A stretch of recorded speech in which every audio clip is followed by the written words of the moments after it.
It was the D's by 16 over the Roos. Comedy, music and tricky clues. Because Spicks and Specs is back. More music than a comedy night, more comedy than a concert, and enough trivia to impress your co-workers for weeks. New Spicks and Specs. I'm crying. Streaming now on ABC iView.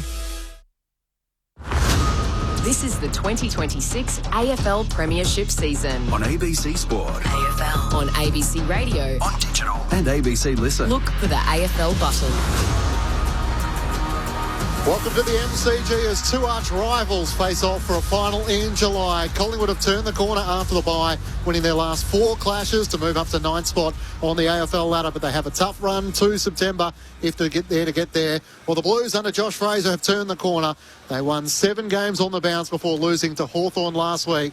And the former number 1 pick for the Magpies, desperate to try and get Carlton back to the promised land. Hello, welcome to ABC Sports coverage of the AFL. It's Matt Clinch with you for ABC Sport. As the Blues make their way out onto the MCG, they are wearing a heritage jersey tonight, paying tribute to 1926. So this was voted on by the Carlton fans, and in the end, this was the one in which they decided to wear. So predominantly blue with the old school white monogram on the front, and the Magpies are just a few moments away. 3 changes for Collingwood. Quainer, Harrison and West come in with injuries to Jeremy Howe and to Lockie Schultz, while Buller has been dropped. While for the Blues, they make 3 changes as well. Akers, Reedy and Lord come in. The Blues' last win against the Magpies was in round 19, 2023, and Collingwood have won 16 of the last 20 clashes. Lauren Borden call the action alongside me. Welcome to you, Loz. Hello, Clinchy. It's wonderful to be here. It's always a big night when Carlton play Collingwood. More than 80,000 expected to come into the MCG. These two sides have played 22 finals along the years that they've each been versing each other in this competition.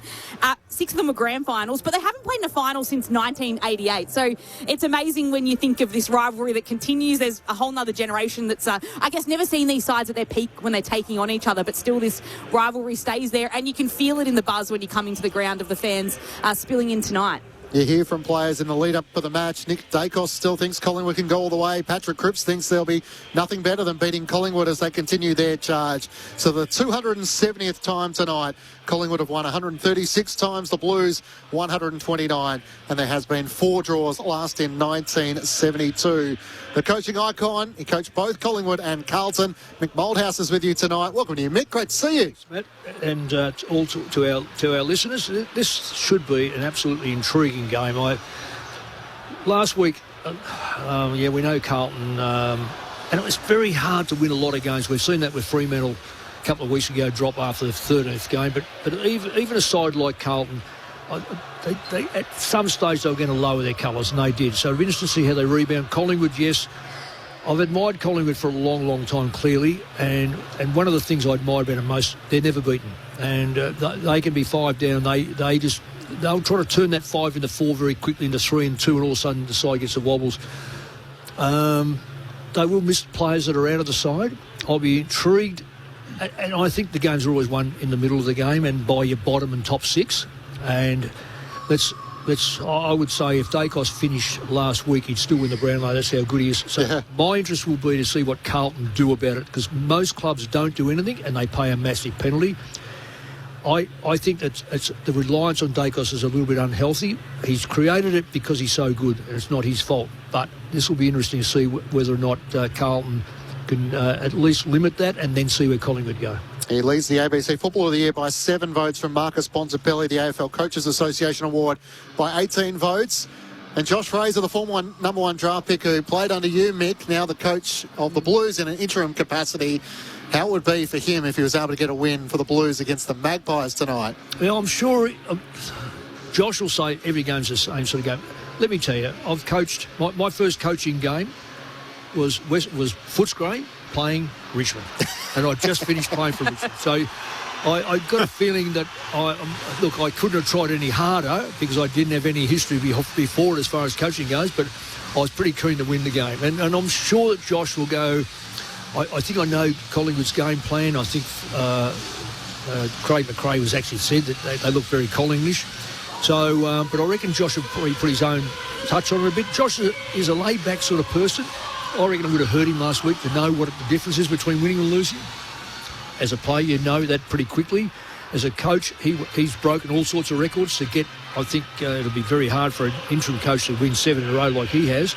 But the taste of loss compared to taste of victory is extreme. So I think he would like to retaste that victory against his old side.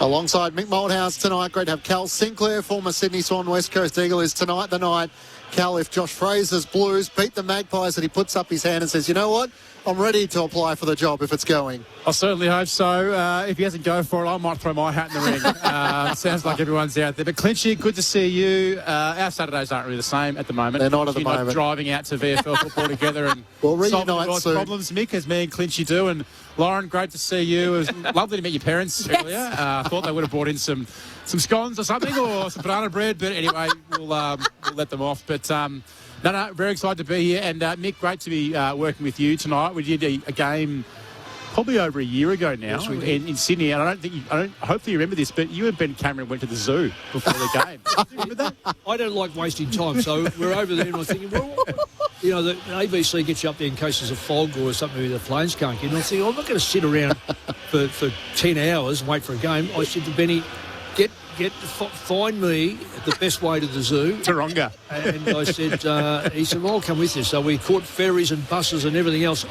We ended up all around the bay to get there, and it was quite fantastic, quite frankly. And then, of course, we got to the game just on time, which that's fine. That's what you do, but don't waste time in life. Yep. Do something with it. It's great to be working with you again. And I actually agree. I was thinking on the drive in, the reliance on Nick Dacos is actually pretty significant. Not that it's getting on the verge of it, Mick. If it goes another sort of 12 months, it'd kind of be a little bit unhealthy to have him as... You just feel like they're not going to win the game unless he's having 40 and kicking 3 at the moment. Maynard, you know, I think he's actually been terrific since obviously having that nasty shoulder injury as well. And one guy I'm really interested in watching tonight is Charlie West. I just feel like there's been a lot of talk about Collingwood's forward line, and I guess maybe they're not quite up to it yet. And he sat in the VFL, Clinchy. You and I have watched him a little bit this year. He's been pretty serviceable at VFL level. You just feel like, Nick, he's probably one of those guys that, and you'd be an interesting person to ask, like, you kind of need to give him like 6 to 8 games in a row to really, really feel comfortable at the level. I don't know if you can do that sort of these days in the situation they're in, but I feel like for him personally, if he got that opportunity, I think he'd probably really thrive in that. Look, as a coach, you've got to have there's such a thing as called gut feel. There's all sorts of statistics that fly around this sort of stuff. As a coach, right or wrong, you've got to have a bit of a gut feel. And you've got to have a gut feel to say, look, I think he's ready now, or he's not ready now, or it's going to take some time. And you make mistakes. Look, I coached for 30-odd years, and let me tell you, I made mistakes. But the ones you don't make are the ones that you like there's a young bloke by the name of Alan Tuvey. Is a classic case with me that, he's not kicking well, he doesn't read the play well, this and stuff. But there was something about Alan Tuvey. I said, look, we've just got to hang in there. And I remember giving his first game, he was a backline, half-back, we got him into half-back. His first game was actually a tagging half forward, and he tagged one of our own, Brett Delidio, and he kicked 4. Right. He kicked 4. Now, he probably didn't kick 4 for the next 40 games.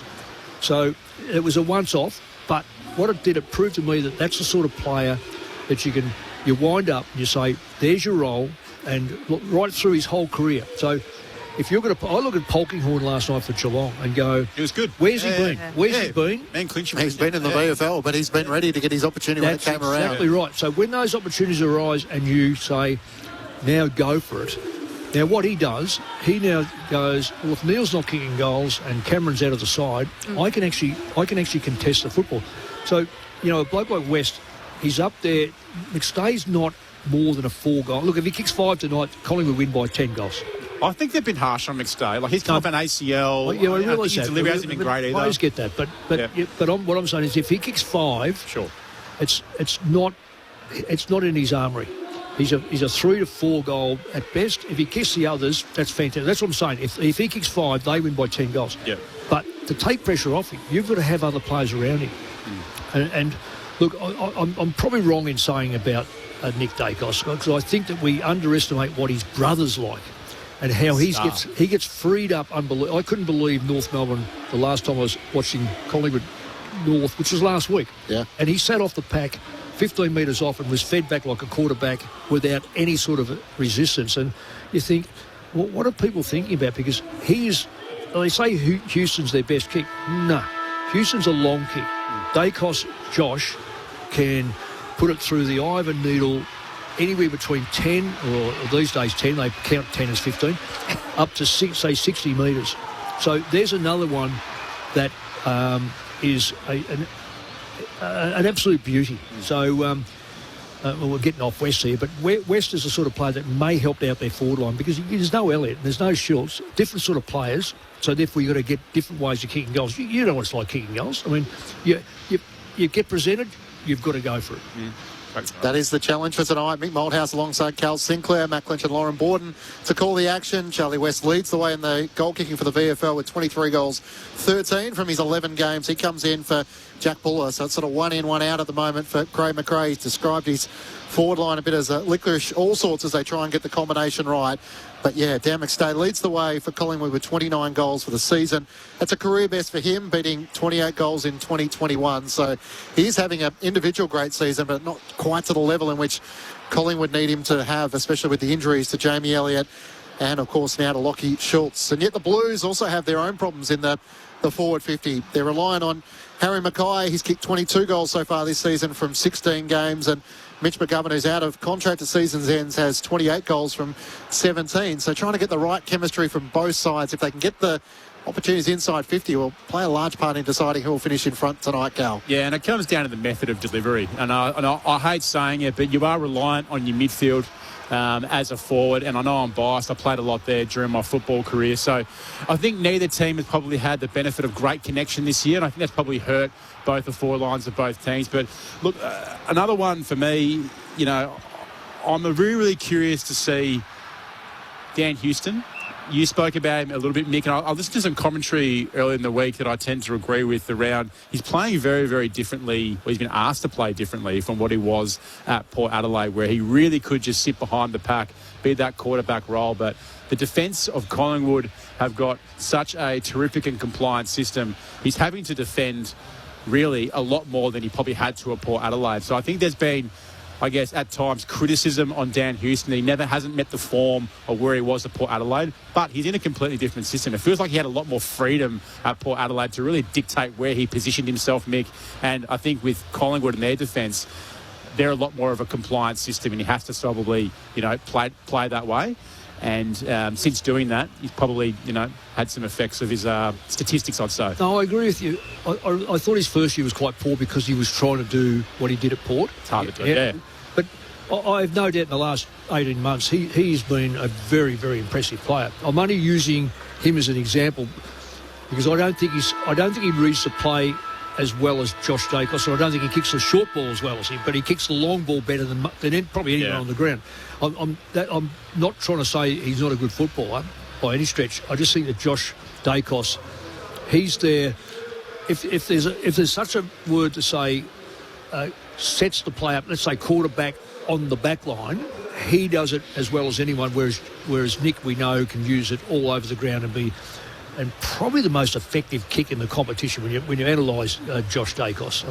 Nick Dacos. So both Dacoses come with a father that was pretty, I think he was a harsh marker, and they've lived up to what he wanted. So, can I ask you a question? Do you think Collingwood would have thought Dan Houston would cut teams up with the ball a bit more than what he kind of is capable of? Early on, yes. Yeah. I think now they've accepted what they've got as a player that's very handy. Yeah. Probably not as direct and maybe not as good as but not far off. I just think that you've got to be very careful how you sort of weigh up players from other clubs coming to your place. I'm hoping we might get a chance to ask you a bit about that in the post-game, because Craig McRae has said Collingwood's change in approach is not to just prioritise players, that he needs draft picks as well, and that the initial strategy by Justin Leppich to try and bring in the likes of Harry Perryman and Dan Houston, that they now need to try and prioritise not only the now but the future as well. And tonight they'll be without Darcy Moore and Jeremy Howe, and they're almost without Billy Frampton, who was suspended during the week but managed to get off at the tribunal, so he is out there tonight. Collingwood are also wearing a retro jumper tonight, a throwback to the 90s, in which it's predominantly black with a thin white strip and the shield on the front of the jumper. So this was their away jersey for some time. So I think there's enough of a distinction between the two. Collingwood in the white shorts and the Blues in the blue. Poppy Penny's on the boundary for us tonight. Welcome to you, Poppy. I'm very happy to be on the boundary this Saturday night, not last Saturday night. There's clear skies, beautiful weather. It's 9 degrees in Melbourne. It's been a glorious day. I'll admit, I like the collar on the Carlton jumper a little bit. I think that's a nice little nod, but the crest on the front of the Collingwood jumper is fantastic. Nick Dacos won the toss for the Pies, and they will be kicking to the city end, which is the right of your radio dial tonight. So it's absolutely beautiful down here, and the crowd is enormous already. Over 80,000 expected at the MCG for the 270th time. Collingwood and Carlton. Here's Lauren Borden. An excellent night for a big crowd at the MCG as the ball is tossed in the centre of the G. It's taken by Allen. He's taken to the turf. And it's Reedy who pulls him down. The big ruckman, 204 centimetres into the side for the Blues. He moves it on to Walsh there, who puts it out to left half forward. Was looking for Akers, tries to get his way to the footy and move off Lipinski. Lipinski gets there first, can't do anything with the ball. And then Hayward takes his spun around in a tackle by Quaynor, who's back in the side after an ankle injury, pulls him to the turf. And the umpire will toss it up right in front of the Carlton benches. No score yet, early stages of the opening term. Thrown up in front of the two benches. Reedy tries to palm it down. Slapped away by Ned Long. To go, he races after it along the boundary line. Knocks it forward and then sockers it up towards half forward. Cowan will get to the footy first of the Blues. Hand pass inboard. Able to feed it to Wilson. Will some contact as well. Hand pass to Florent. Gets it to Akers. Across half back. Jagger Smith kicks up the wing. On the bounce for Hayward. He gathers in front of the two benches and loops the kick over looking for Patrick Cripps. He marks in front of Josh Dacos. Hand pass to Reedy into the pocket. A player on his own. It's Mitch McGovern. He marks in the left forward pocket in front of the Olympic stand. Now he spots something he likes. He centres it for Kemp. And he marks slightly left of centre, 40 metres out from home. I'm biased, Mick, but a handball received to a ruckman, you must admit. It was a good disposal. It was. It was good. He read it. Well, lucky he was in motion. That's all I'll say. Hello to David in Spain, who is now listening to us in Getting Spain. Us loud and clear on the ABC Listen app. So great to have you joining us tonight. 0437 774 774. Kemp for the opening goal of the night for the Blues. He misses to the left-hand side as it just drifts from right to left, and the chance to start on a high goes begging. Carlton by a point through 2 minutes. Saturday night footy on ABC Sport. Here is Houston to take the kick in for Carlton. He'll use the members' side of the ground and pop it long to a pack that'll form. Again, Reedy's there. He's in a tussle with Cameron. He might have held on a little and tugged the jumper, and Darcy Cameron will win the free for the Pies. Holding on to it at right half back. He's had plenty of ankle injuries across the season, playing a little sore, but just thumps it on his boot to get it down. He was looking for Membry, who tapped it towards Lipinski. A nice hand pass across to Anderson, right half forward, dabs it into the forward pocket. In sliding to take the mark is McStay. And he'll have a set shot at goal. Tough angle, right forward pocket, but slid in beautifully to clunk the mark. Yeah, well played by Collingwood too. Once they get out the back, they go for it. Carlton, but I reckon they've been... Snaps around the body, curls it through for the opener. The Pies move ahead off the boot of McStay. And it's 1 straight 6, playing Carlton just the one behind, 3 minutes played in the opening term, Mick. Well, that could be 1 of 5. Yes. If he kicks 5, they win by 10. I'll tear you down. So, but what I'll say about Carlton, if there's a thing over the last couple of seasons, if you get out the back on Carlton, they don't have a lot of mechanisms that stop. They're all up on one line. They don't drop someone in behind that line. And Collingwood, whether they know it or not, they've obviously discussed it a lot closer than what I would from here. So once to go, he kicked that ball off the ground. They knew they had numbers running. Carlton come and met the football. The ball went over the top. Collingwood had ample opportunity then to pick the football up and use that ball and use it correctly. Good for his confidence. Like, yes. He probably had a clunky first 18 months with the footy club. Yes. Kemp misses at one end. McStay capitalises at the other. Back in the middle of the ground. Reedy one down the tap. Walsh can't get a clearing hand pass away. And Jagger Smith is locked up in the middle of the ground. De Goey and Nick Dacos in the centre square for Collingwood. Jagger Smith squeezes the kick out to the members' wing. The Blues lead the foot race. Hayward gets there first. Shepherded by Chera. Hand pass inboard to Cripps. Gives it back to Chera. Around Quainer. Looks to half forward. Jiving forward. Kemp can't take the mark on the half volley. Puncher comes racing in. The mid-season pickup and lays the tackle in his third game of AFL footy. And a ball up 45 metres out from the Blues goal. Palm down by Cameron, who puts it into the path of Walsh of the Blues, though. Hand passes it to Mackay, hand pass to Evans. He fires out a hand pass to Florent, who kicks it into the right pocket, just goes over the top of Ainsworth. Can't mark. McGovern's there to pick it up. Uses a fend off, hand passes it to Ainsworth. Right forward pocket, tries to just dribble its way through the goal, but Cameron's there on the last line, stops it from going through for a dribbling goal. Another behind for the Blues. Collingwood leading by 4 points, 5 minutes played in the first. Conditions-wise, there's no excuse tonight. It's dry, well-temperatured out there. There's an incredible walk coming in, Mick. Nick Dacos does the kick-ins, gets 3 touches as he gets it from half-back. Kicked it in, received the hand pass back, links up across half-back, gets the hand pass inboard to De Goey, breaks the tackle in the end to Patrick Cripps, into the pocket, great pass. Dan McStay marks, and Nick Dacos lighting up the half-back line, and Jordan De Goey breaking tackles. Yeah, not good signs. The ease in which Collingwood were able to kick that ball, find a target, and then no one running with Nick Dacos. I mean, the bloke must be invisible. We're the only ones that probably can see this over the last 3 seasons because teams refuse to run with him, and I just beggars belief. Dan McStay in the right forward pocket, 35 metres out for the opening 2 goals of the game. Collingwood fans find full voice as they take their chances, and the Blues have missed theirs. 2 straight 12 Collingwood. They both come through Dan McStay.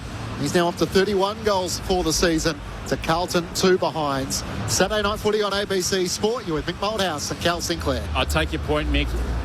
Carlton's midfield, you got Chera, Hewitt, Cripps, Walsh, all played enough footy. Smith, all played enough footy now. Smith, you might give him a pass, albeit he's had an outstanding year. They're all mature enough players now to go, one of us is going to Nick at stoppages. One of us can't let him get handball receives. And I reckon that's going to be a real test for Carlton's absolutely. Tonight to actually get it sorted against him. Yeah.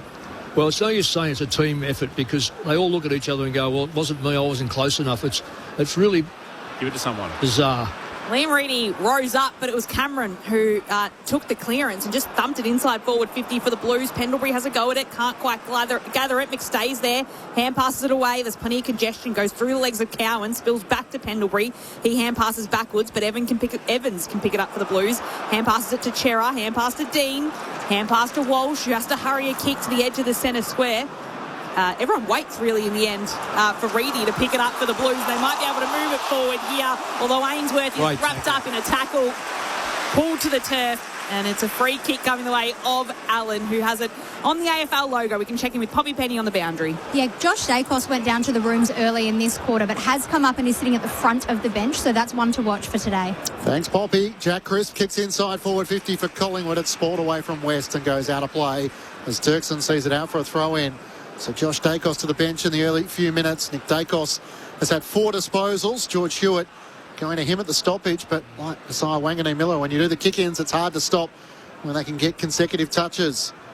Thrown in, forward line 50 for the Pies. Reedy over the back, wins the tap against Cameron. Hewitt gets the hand pass away to Wilson. Sidesteps around Ed Allen. Kicks the Blues up to half back. Mackay's in the pack. Kemp as well. Kemp gathers as it hits the deck. Gets the hand pass away to Ainsworth. Inboard to Mackay. Ran into his own teammate Walsh. Collingwood take it back to Goey, to Allen. Drives it towards the goal square. Up goes the competing efforts from West. Can't take the mark. And the reinforcements get back. Wilson gathers for the Blues. Chips it out to Cowan in the back pocket. Cowan with a short one further in the right forward pocket is able to find Akers, who kicks it out very close to the boundary line, but Byrne does mark for Carlton. Had the shot after the siren when these two sides met earlier in the season, wasn't able to convert. It was just his 4th game of footy though. A little bit more experience now heading into round 19 as Carlton work it all along the outer wing. The kick comes to Pack where the 2 rucks are, and Reedy loses out to Cameron. And Cameron holds on to it, left half back for Collingwood, a little bit indecisive about where to go. and decides short is the best option. Just out to Swadling, close to the boundary line, chips it forward to Perryman. That was fantastic work together. Frampton and Cameron working together. They squeezed the ruckman of Carlton right out of that play. Magnificent teamwork. Perryman sends it to left half forward where the ball will drop, picked up by Ainsworth. His hand pass is to no one in particular. It allows an in for Harrison of the Pies. Hand pass to Membry, who just squares it up, goes backwards but finds Allen. He gets told to play on. Hand passes it to Nick Dacos. 55 metres out from goal. Centering ball from Dacos goes right into the hands of Dean. I can't believe I'm being critical of Nick Dacos here, but calling for the ball on the wrong side of your body, just felt like, no, he's a great user, but... Oh, Dean tried to roll the dice, missed Frankie Evans, taken by Houston. Hand pass to Maynard, kick looking for to go, he missed him. Membry gathers, curls towards goal, another one for Collingwood. The opening 3 goals of the game as Tim Membry joins Dan McStay with 2 goals. And Collingwood are off to the fast start. 3 straight 18 to the Blues 2 behind. 10 minutes gone in the opening term. The inside 50s the way of the Magpies 7-2 as we check in down with Poppy Penny on the boundary. Yeah, Harry Mackay's just come off with a physio and he looks pretty frustrated and pretty cross, so he's going to receive some treatment. And Paddy Cripps was having his back looked at, so was trying to stretch that out. He's gone back on, but he doesn't look comfortable. And Mackay's just going down to the rooms now. Yeah, Mackay, I don't know. He must have fallen down the race because he hasn't been near the ball. The Collingwood main players are getting the ball. Nick Dacos, De Goey, Houston, Allen, McStay's kicked 2, Cameron the ruckman. If you look at Carlton, none of their main players, it's all back half players, are getting the football, so they're really getting a touch up at the moment. Pulling it up by 16 points. Dacos goes after it in the ruck. Walsh tackles him. Cripps going in after it. Fights with Pendlebury for it. Wins out. Just has to fire off a hand pass. George Hewitt will take it. Hand pass to Walsh. Doesn't have much time to kick, but puts it into the left forward pocket. Or just a shallow entry really at the top of the 50 where it bounces. And it will be thrown in just inside the forward 50. I don't know about you, Kel. That was a panic kick. He had plenty of time to use that football. It's just Collingwood are really panicking him now. They are hot at the football, which is making Carlton very, very nervous. Tossed in at the punt road end where Carlton's kicking in this first term through the hands of Hayward. Side bottom can't collect. In the end, it's plenty of players diving on top of the footy. George Hewitt's in there for the Blues. Just gets it out towards Cripps. He hand passes backwards to Ainsworth. There's a whistle and a push. Free kick. And it'll be going the way of Paddy Cripps. Yeah, he's not... My take on this has got to go 55 metres. Paddy's a 50 at best. He's going to have to use this ball. Collingwood have got totally blocked up. I don't know. There's no one going to run past him. There's no one lateral to him. So this is a luck kick. Hope we mark it. Took a big mark at the start of Josh Fraser's coaching internship to give the Blues a win. Here he is from outside 50. The Carlton captain veers to the right in the end, doesn't shoot on goal. Sends it to the hot spot. McGovern flies in from the side acres. No mark taken. Swaddling for the Pies. Away to Maynard. Gets it to Josh Dacos. Back on the field. Cleverly knocked it onto Harrison, who looks up the wing. Has Membry in a bit of space. Well done in the end. Just holding him up, Nick Newman. Didn't give away a 50-metre penalty. And it just brought Collingwood's run to a halt for a moment.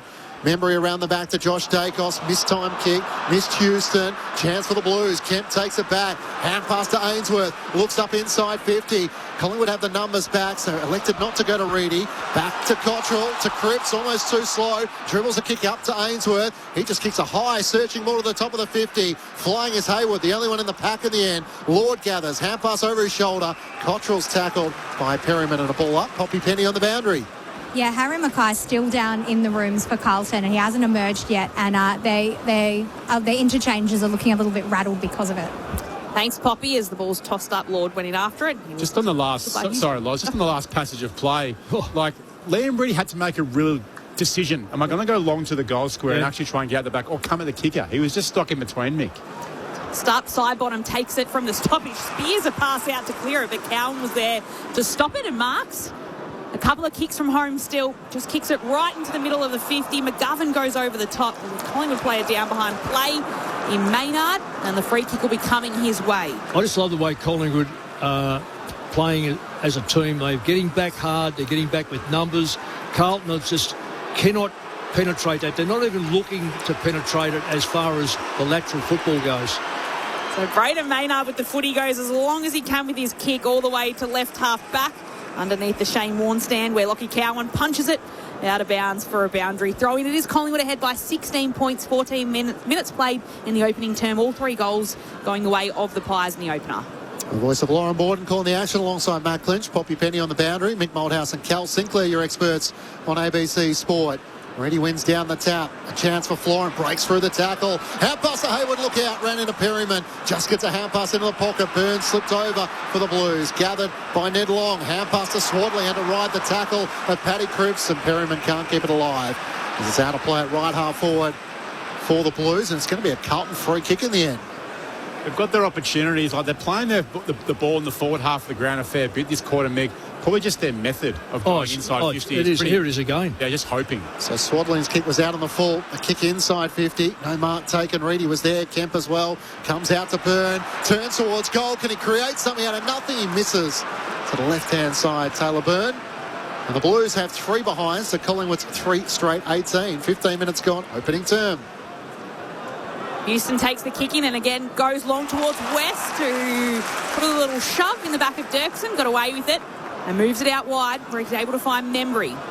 Right in front of the Collingwood bench. Has a little bit of space around the boundary as he curls the footy into the forward. 50. Looking for Membry. Couldn't take the mark. Ball spills to ground. It's picked up by Dirksen, who takes it and has time to steady and kick it towards Jagger Smith, who marks just forward of half-back. And he hears Nick Newman call out his name, running alongside him, fires off the hand pass, who fires off the hand pass to Lord, back to Smith. The 2 friends combine as Smith puts it to the top of the 50, and Kemp will mark 52 metres out from home. Evans running into the pocket for a short pass. Kemp holds on to it. The Carlton forwards are collapsing back, not forward, so therefore they've really got nothing to kick to. If they don't gain possession across the centre line, they are really... This is what happens. They've just got nothing in front of them to kick the ball to. This will rebound quickly if it's not marked. Kemp would have to kick 57 metres on a tough angle. He'll just pop it to the goal square and hope McGovern can mark front position. 2 hands, brings it down, but Lipinski can take it. Hand pass it to side bottom, and he hand passes it in the end over the top of Puncher, who can't pick it out. Up it goes out of bounds. And it will be a boundary throw-in just inside attacking 50 for the Blues. Collingwood ahead by 15 points, 16 minutes played in the opening term at the MCG. Earlier today, Fremantle by 28 points, trailing by 12 points against Port Adelaide at half-time. And the D's into the top 4 with a 16-point win over North Melbourne. Running down the tap, McStay. Collingwood across half-back. Ned Long gets a hand pass. Nick Dacos dodging and weaving. Hand pass, older brother Josh kicks up the wing. West got hands to it and juggles the mark in front of Dirksen. And Collingwood fans applaud that. Young Charlie West trying to take his opportunity. It's good to see guys like getting up the ground, taking really 2 good contested marks. I think all key forwards have been challenging for Carlton. Up towards Membry at half forward, can't take the mark. Pendlebury inboard to Nick Dacos, sockers it off the ground, got it to Perryman on the switch, kicks out to Swadling. Trying to stretch the Carlton defence, but he's way out on 50 at left half forward. Oh, the difference is in the forward line structure. So Collingwood had so much space to mark that football out. I know it's outside 50, but that's not. Here's normally a beautiful kick. Sam Swadling sends it into the pocket to go. He thought he was held. Umpire disagrees and the ball goes out of play. Geordie to go in now gesturing. He also got a push as well. Umpire's not interested in that feedback, and a throw in 50 out from Collingwood's goal. Poppy Penny. Yeah, Harry Mackay's come back up from the rooms and he's gesturing towards his left knee, just sort of to the outside of that knee. Doesn't look super comfortable, but still in discussion with the docs, but back up on the bench. Thanks, Poppy. Keep us posted if anything changes. Ball tossed in. Cripps tries to soccer it off the ground. It's picked up and taken by Long. He's taken in a tackle, gets the hand pass away. And Kemp has it for the Blues, and then he's pulled into a tackle. And there'll be a ball up at left half forward for Carlton. Tossed up. McStay just punches it into forward 50 for the Pies. It's picked up by Wilson, though, who can clear it out of defensive 50. He puts it into a whole lot of space on the members' wing. McCreary wins the footy, but he gave a little shove to Lord. And the Pies fans don't like that. But it's Lord who wins the free. Hand passes it to Newman. Hand passes it to Billy Wilson. Goes for a longer hand pass and retreats back to Haynes, who in the end puts a kick forward towards Hewitt, who takes the mark, gets a free kick as well. But he has the ball. Centre wing for the Blues. They're trailing by 15. Hewitt looks out wide. Newman's 5 metres in from the boundary at left half forward under the Olympic stand. Just far too slow. Yep. Looks inside a forward congested 50, and now we'll need a tall target to present. Sends it long in the direction of Kemp, who flies uncontested in the end. So they got the desired result, and a few of the Collingwood defenders are looking around. And Dan McStay in the ruck couldn't get a hand to it. Well, Mick, we're not really liking the passage of play that Carlton are doing and how they're going with these long inside 50s. They got lucky there. I think there was probably 4 Collingwood guys just confused about who was actually going to go and fly. Yeah, exactly. No Darcy Moore, no Jeremy Howe. Kemp kicked the opening behind of the game, so take 2 from the left forward pocket, curls it around his body, brings it back for the Blues first of the night. It comes at the 20-minute mark, and they needed that after Collingwood had booted the first 3 goals of the match. Collingwood 3 straight 18, Carlton 1-3-9, ahead of Cal Sinclair and Mick Moldhouse. Poppy Penny on the boundary. Yeah, Harry Mackay looked pretty dejected talking to both doctors and the physio, but he's on the stationary bike, so it looks like he's going to try and keep that knee warm and potentially get back out there. Not confirmed as done for the day, but he did look dejected, so we'll keep an eye on him. Well, they're never going to find out if he just sits on the bike, so they've got to work out one way or the other. If it's a knee, you'll know. If it's a muscle, well, you just won't be able to go. So, could it be a little knock to the knee, maybe? Well, if it's a knock to the knee, get out there and run around. He's also their second ruck mix. That means Paddy Cripps might have to help out with some of that responsibility. Well, good luck. It is Reedy in the ruck, though, now for the Blues against Cameron. George Hewitt gets the clearance, just kicks it right to half forward. Side bottom's there to stop it. He's tackled, brought to the turf by Byrne. Free kicks for the Blues. And Taylor Byrne makes an impact. Centre half forward for Carlton. Just drops his kick into the centre of the 50. That's a great kick. Much better. And Ainsworth was there to mark. Well, I think Collingwood will go back over that and just say we had 2, 4, 5. So there's 13 players in the back 50. How could someone at 35 metres out be standing by himself? And he's not exactly a tall player. So they've gone to sleep, the Pies. Ainsworth now gets a set shot from directly in front of goal. A kick from about 40 metres out. Ben Ainsworth slots it. Carlton has 2 in a row coming in very quick succession, and it cuts down Collingwood's lead to just 3 points. Carlton 2-3-15, Collingwood 3 straight 18. Saturday night footy on ABC Sport. Your experts Mick Moldhouse and Cal Sinclair. And I'd be saying, Mick, if I was Josh Fraser in the box at the quarter-time break in a few moments' time, be a bit more patient going inside 50. And by patience, lower your eyes, because we're not actually making our Collingwood defenders actually defend by going these long down the line kicks every single time. Maybe got a little bit of luck the last couple, but either way, they've looked for it. Make the Collingwood defenders think a little bit more than what's going on. Yeah, no, spot on. But particularly with Cameron. Cameron is one of the best, smartest ruckmen around. He will sit 10 metres out and mark anything or destroy anything. So you've got to keep it away from that area. The Blues struggled with the conditions and the pressure in which Hawthorn brought last week. They're rising here. Reedy out of the middle of the ground. Kicks up towards half forward. Ainsworth is outmarked by Dan Houston. Collingwood by 3 points. Dacos leads away with 7 disposals. Patrick Cripps has 6. What a mouth-watering contest it is between those two. De Goey got it, fed the hand pass, forward to Quainer. Didn't have to break stride, drives it inside 50. Dean in front, can't take the mark. McStay in tow. West tries to knock it on for Collingwood. Desperation from Dean, trying to dive on the footy. Spills out to Cripps. He can't knock it clear. Now the ball is locked to the chest of Scott Pendlebury, and a ball up 60 metres out from Collingwood's goal. Scott Pendlebury up to game 438 tonight. He's got the footy and he's tackled in that stoppage. Is that Dean's 100th game yet? He just plays like an old player. He is that smart. He's got to be at least, 80 games off that at the moment? Game 15, so he's got a few to go, but he's playing like a guy, like his old man. Everything about him, he's smart. He's clever, he's learned a lot.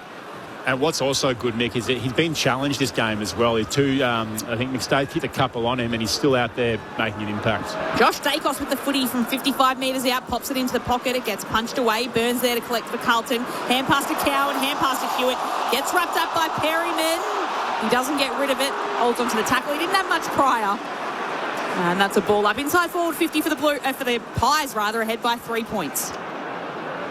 Thrown up, Reedy and Cameron. Reedy taps it down to the advantage of Cripps. Gets a hand pass away to Chera. Feeds it to Lord. Sends a kick to half back. And Taylor Byrne takes the mark. So Carlton have managed to respond after Collingwood kicked the opening 3 goals in the match. The Blues were the last 2 and starting to get a bit more of the game played on their tempo. Kick out to Chera, who marks it right half back. He's got to do more, Chera. He's, he gets enough of the football, but does he do enough with the football? He sends it long in the direction of Haywood. Frampton's there. Kemp just knocks it on for the Blues. Gains an extra team metres. Darcy Cameron gathers, and Reedy gathers him. Tackles him over the boundary line. And the umpire says throw it in. I was chatting to Nigel Lappin today at the VFL, who was making the point about the season in which Connor O'Sullivan's had for Geelong, that there should be a tax, Mick, for some of the young key defenders, that they don't get the recognition that some of the midfielders do. They're terrific, aren't they? And they've been thrilled with his progression. Feel like he doesn't get the plaudits that some of the gun midfielders do. And Harry Dean's probably in that category as well. Jagger Smith gets the hand pass to Cooper Lord. Sends the Blues inside 50. Hayward almost juggled the mark. Byrne keeps it alive. Sockers it towards the teeth of goal. Lipinski's back for Collingwood. Hand pass to Josh Dacos. Not a lot of options at half back. Feeds the hand pass back to Quainer, who kicks long to McCreary. A 2-on-1 for the Blues. Newman takes the mark.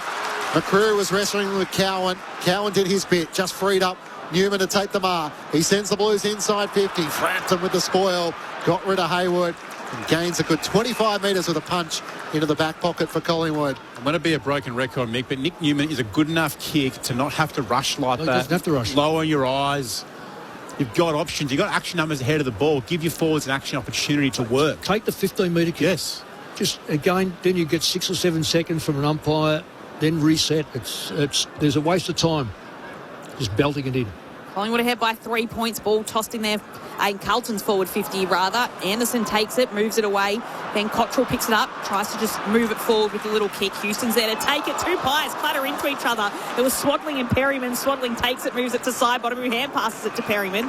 And he chips it out to Anderson, who hand passes it to Swadling, who's running past him right in the centre of the MCG. Spears a pass to Pendlebury, hand passes it out to DeGoey, who can slot the kick inside forward, 50 into the left forward pocket. Dirksen punches it out of bounds ahead of West, and it'll be a throw in this time, but inside Collingwood's attacking 50, ahead by 3 points. A couple of minutes left in this first term. That was brilliant, this defence, because that was a goal all the way. If he marks that, just got there first. Well done. Poppy Penny reporting Harry Mackay on the bike, featured for the first 10 minutes. A left knee concern for him. Reedy tries to soccer it off the ground. Jagger Smith's hand pass chopped off. Collingwood take it back through to Goey. Centering ball. Frankie Evans in front. Good mark, the small forward helping out in defence. He marks in front of Lipinski. Kicks up towards half back. Leading the foot race. Cottrell got there first. 1-2 with Akers.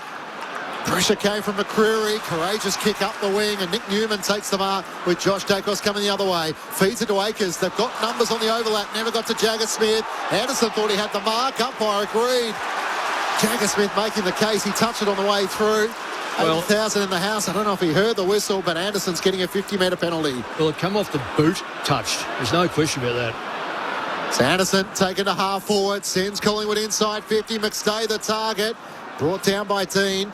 Cottrell over around the footy. Hand pass comes out to Lipinski. Kicks towards the top of the goals. No one there for Collingwood. Nick Haynes takes the mark in front of Harrison. Feeds the hand pass away to Lord to get the Blues out of defence. Ward's got some space as he takes a bounce and moves it out the outer side of the ground. Bounces towards Kemp, who has to spin around the 360. Then get a hand pass towards Byrne, who puts it on his boot right to the logo on the outer side of the ground. Sam Walsh marks. He slows things down. Looks inboard before loading up on his kick and placing it to right half forward. Frampton got in front, did enough to break up the ball in the air, bring it to ground. It was picked up by Evans, and then he was dispossessed. Frampton took it, hand passes it to side bottom. He kicks right down towards Charlie West, who does mark just inside the boundary line. And he uses the footy by putting a little chip kick towards Jago. He bounces well for him. And he can curl the footy to left half forward, where he turns it over by kicking it straight to Haynes. And Haynes has got it again for the Blues in defensive 50. And he's going to get 50 here. Nick Haynes a loose across half back. They kicked it straight to him, and in the end, the 50-metre penalty is going to be against the Magpies. So strange. These 50-metre penalties, it just stops the play. It's an unnecessary rule. It really antagonises a lot of the supporters for a start off. Yeah, makes it hard to follow. Haynes spots a player at right half forward. That's Cooper Lord. He can come inboard to Walsh and now spots up Florent, who gets away from Ned Long. Big wide arc to the right-hand side. Gets to 50. Tries to bang it through. It hits the right goalpost. Almost looked like he was able to light it up from outside the arc, Ollie Florent. And the Blues could have almost pinched the lead ahead of quarter time. But it's Collingwood by 2 points. 29 minutes gone. Josh Dacos kicks it outside a defensive 50, looking for side bottom. Getting back to punch it away and out of bounds is Byrne. He's been good today, young Byrne. He's just grown. I've watched him. The last time he missed that goal, it broke his heart, broke a lot of Carlton people's heart. But he's grown with every game. He's more involved. He doesn't now rely on senior players around him. He knows it's his job. He's just got to go for it. Just his 13th game, Taylor Byrne out of Croydon. As the ball's tossed in. And Houston goes chasing after it for the Pies. Just fires off a hand pass quickly towards Josh Dacos. Very close to the boundary line. Cowan has it. He's wrapped up. And we'll have a ball in about 1 centimetre in from the boundary line. Collingwood still leading by 2 points. Just ticking into 30 minutes in the opening term. Reedy and Cameron comes down to Jagger Smith. And that'll do us for the opening quarter. Collingwood put the first 3 goals of the match before Carlton finished with the last 2 and could have almost taken the lead before quarter time through Ollie Florent, but it's the Magpies by 2 points. 3 straight 18 to Carlton 2 for 16. Dan Houston has 8 disposals, Nick Dacos has 8, and Jordan Ngoe also leads the way with 8 for the Magpies. Cooper Lord has 8 for the Blues, and Patrick Cripps has 7. Earlier today, it was Fremantle had to come from behind against Port Adelaide to prevail by 28 points. The D's are into the top 4 with a 16-point win over North Melbourne, but that was soured by the news that, unfortunately, Daniel Turner has been hospitalised with an internal rib chest injury, and Changus Jaff is also suspected of a calf injury, so a couple of players there, and Matthew Jefferson's 4 goals led the Demons to victory. And the game about to get underway shortly. The West Coast Eagles taking on the Brisbane Lions from Perth. We'll keep you across that game later tonight. And you can join us throughout the night on 0437 774 774, like David has from Spain. ABC Listen working well across the world and across the country, so you can catch the AFL and NRL coverage wherever you are listening around this wide earth. This is Saturday Night Footy, the Pies by 2 points on ABC Sport. Are there any winners in the cost of living crisis? What's causing the algal bloom? Questions. They've never been more important. So the one thing we'll never question is our duty to keep asking. ABC News. Keep asking. This is the 2026 AFL Premiership season with ABC Sport. Towards Lipinski, a nice hand pass across to Anderson, right half forward, dubs it into the forward pocket, in sliding to take the mark is McStay. Snaps around the body, curls it through for the opener. Dan McStay in the right forward pocket, 35 metres out for the opening 2 goals of the game. Collingwood fans find full voice. Oh, Dean tried to roll the dice, missed Frankie Evans, taken by Houston. Out past to Maynard, kick looking for to go, he missed him. Membry gathers, curls towards goal, another one for Collingwood. Kemp kicked the opening behind of the game, so take 2 from the left forward pocket, curls it around his body, brings it back for the Blues first of the night. It comes at the 20-minute mark. Ben Ainsworth slots it. Carlton has 2 in a row coming in very quick succession. The AFL on ABC Sport. On radio. ABC Sport Digital Radio. And ABC Listen. Quarter time of the MCG. Collingwood by 2 points, 3 straight 18 to Carlton 2 for 16. Dan McStay with 2 goals. Tim Membry, the other goal scorer for Collingwood, while Kemp and Ainsworth, the goal scorers for the Blues. Matt Lynch and Lauren Borden calling the action. Poppy Penny down on the boundary. The thoughts of the coaching icon, Mick Moldhouse, alongside Cal Sinclair. I should have said Dave is, of course, Mick Moldhouse's neighbour, listening to us from Spain. So 0437 774 774 is the SMS number throughout the night. Yes, it's good to be able to know, Clinchy, that you've been listened all over the world. You're that rated, mate. We can't be in Europe, but our voices are. Well, it also shows you that Collingwood and Carlton fans want to follow the action wherever they are in the world. They are. We had a guy do. from Egypt a few weeks ago. Ooh. Oh, right. Yeah. Well, what would it be in Spain at the moment? It'd be interesting. He's going to text through give us the temperature, Dave, compared to what it is here. It's dropping fast here, so... Pre-World Cup final, I think it would be madness over there, wouldn't it? Would it ever? Yeah. The lead up to Monday's final, Spain and Argentina. All speak the same language. Yes, that's true. What about Collingwood Carlton? Who's doing most of the speaking after that opening quarter, given Collingwood started so strongly, and yet the Blues probably like to finish with a gusto of momentum. Well, they did. They had a bit of momentum. They got the ball in there low. But interesting enough, the stats across the board are pretty similar. 104 to 90, not much there. Stoppages 12 to 8, that's Carlton. 13 to 15 inside 50s, not a big difference. In fact, that surprised me, that figure. It's more Collingwood than Carlton, so I'm thinking that's probably very early in the piece. We've just, Kel and myself have just been looking at, we don't want to compare TV to our radio, but we're just looking at the image of big Harry Mackay, and he looks, if he's not disinterested, he looks like he's out, I'd say, because there's a blankness on his face that suggests to me that he's probably in a bit of trouble. So Carlton have to do one without a second ruck, two without a tall foot, and that's evident, very evident, that they lack that big, tall player up there to contest the football. So, Kel, that means you've got to bring the ball in so totally different. Otherwise, you are just going to get murdered by the big boys down at Collingwood end, and they'll just keep bringing it out through Dacos and Houston and so forth. So when you lose a play like that, you have to readjust. This will be Josh Fraser's big test to see what he's going to come up with.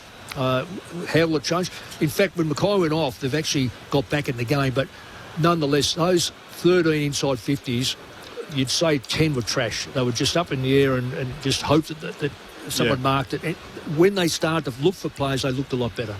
It felt like there was two very different game styles sort of going inside of 50. The first kind of half of that quarter, Mick, it just felt like Collingwood were looking for a handball receive off half back in the middle of the ground. McStay got out the back twice. Membry's now hit the scoreboard. I thought West, he's getting into the game. He's playing high up the ground, took a couple of really good contested marks. So that's going to be a little bit of a concern for the Carlton defenders, is that three of those guys are actually getting their hands on the footy. Although Harry Dean, he's fighting tooth and nail down there. He's been terrific. Hasn't he? Yeah. But in saying that, Nick, like Carlton fought back in that game. It felt like it was more of a Carlton forward half game, but the frustration that we felt going into the second half when they were when they got themselves back into that game, it's just their method of going inside 50. It felt like they didn't recognise that Harry Mackay wasn't actually out there. Now he's putting the jacket on now, so it feels like he's not going to be partaking in any part of their game. But what I noticed when he's off the ground, they were completely lost their structure. Like Collingwood capitalised on it so quickly. I watched a few times. There was like a 7v4 in favour of Collingwood in the defence there. So when Carlton actually do break away and get a fast play, they haven't got much to look at. No. Is what I've actually noticed. They're looking up and seeing black and white everywhere. So it's going to be interesting. Nick Dacos, what's he had? He's always a good watch for us. He's had 8 touches. Not a massive influence, but it seems like Walsh has been going to him a little bit of stoppages. Jagger Smith, I think we all rate him. Good for his development. So it'll be a watch. Yeah, but developments for September through to March, not now. This is where you've got to win games of football, and you've got to have the best players you can on these blokes. Pies by 2 points. Ready one down the tap. Cripps first time couldn't clear. Second time hacks it up towards half forward. And a quick kick from the Magpies from Perryman is chopped off by Billy Wilson in the middle of the MCG. Spots George Hewitt free inside the centre square. Quayne up told to stand, so it allows him to walk it straight forward and chip it to Frankie Evans, with the player standing sort of on an angle rather than in front of him. I reckon this is where Cripps has got to play more forward now as well. Without Harry Mackay, kicks into the pocket, up goes Hayward, can't take the mark. Frampton quickly regathers the footy. Hand pass to Quayne, who just slaps it away to Sidebottom, kicks out towards the boundary line, that'll go out of play. And a free kick going the way of the Blues, and Harry Dean is going to take it.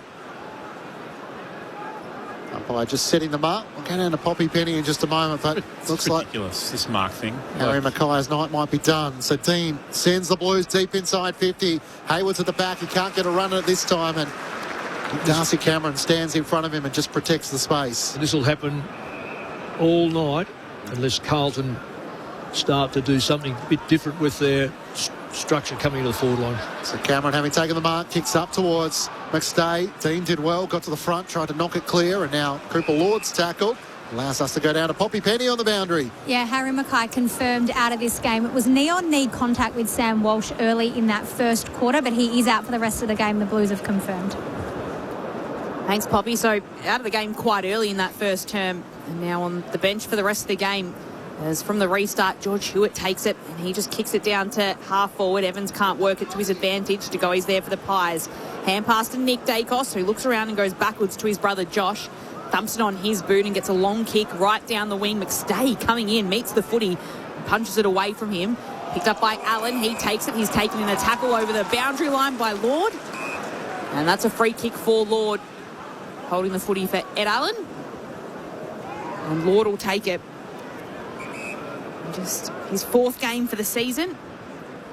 He puts it on his boot and will be able to get it right to the top of the 50. Punch at the back. Attack coming from McGovern. And then it's Cripps who does the tackling on Maynard. And there's a few players around the footy as it bobbles its way over the boundary for a throw-in. About half forward for the Blues. Collingwood ahead by 2 points. Just 2.5 minutes played in this opening term. A big crowd here for the action between a couple of rivals in Carlton and Collingwood. Thrown back in.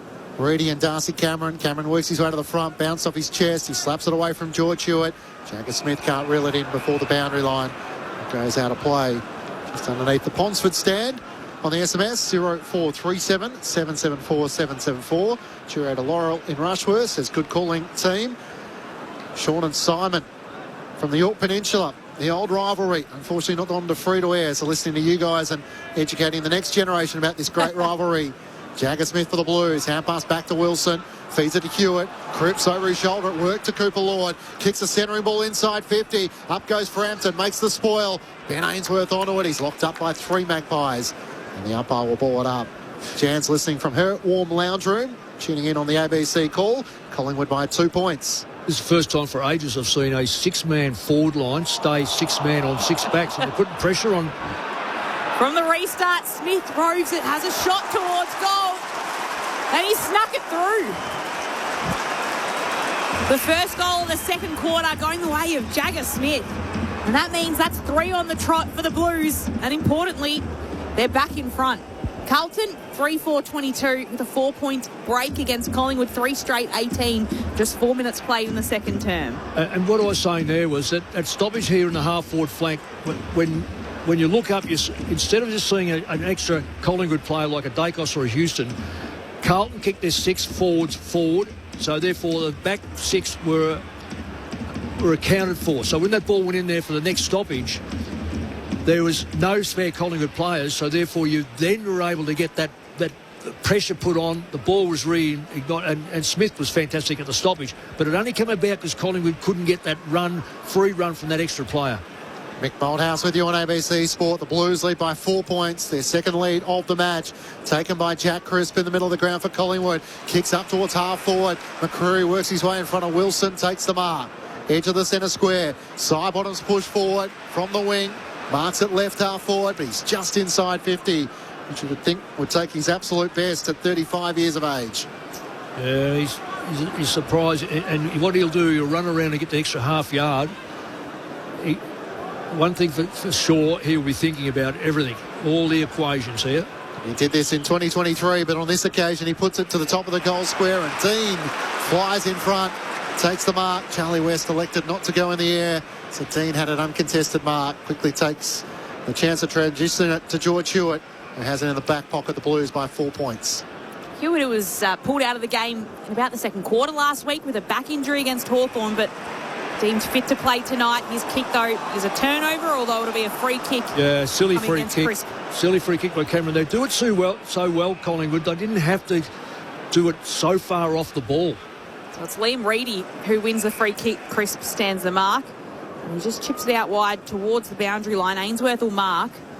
Just backwards of centre wing for the Blues. Kicked the last 3 goals of the game. Now in front, right down the wing is where the kick goes, and it's a Collingwood intercepting mark that comes the way of Puncher. The accountant.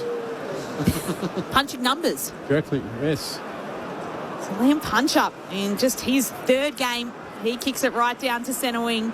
Perryman takes it for the Pies. Hand passes it away to Nick Dacos. He's absolutely mobbed in a tackle and brought to the MCG turf. I always find the interesting players giving tax advice.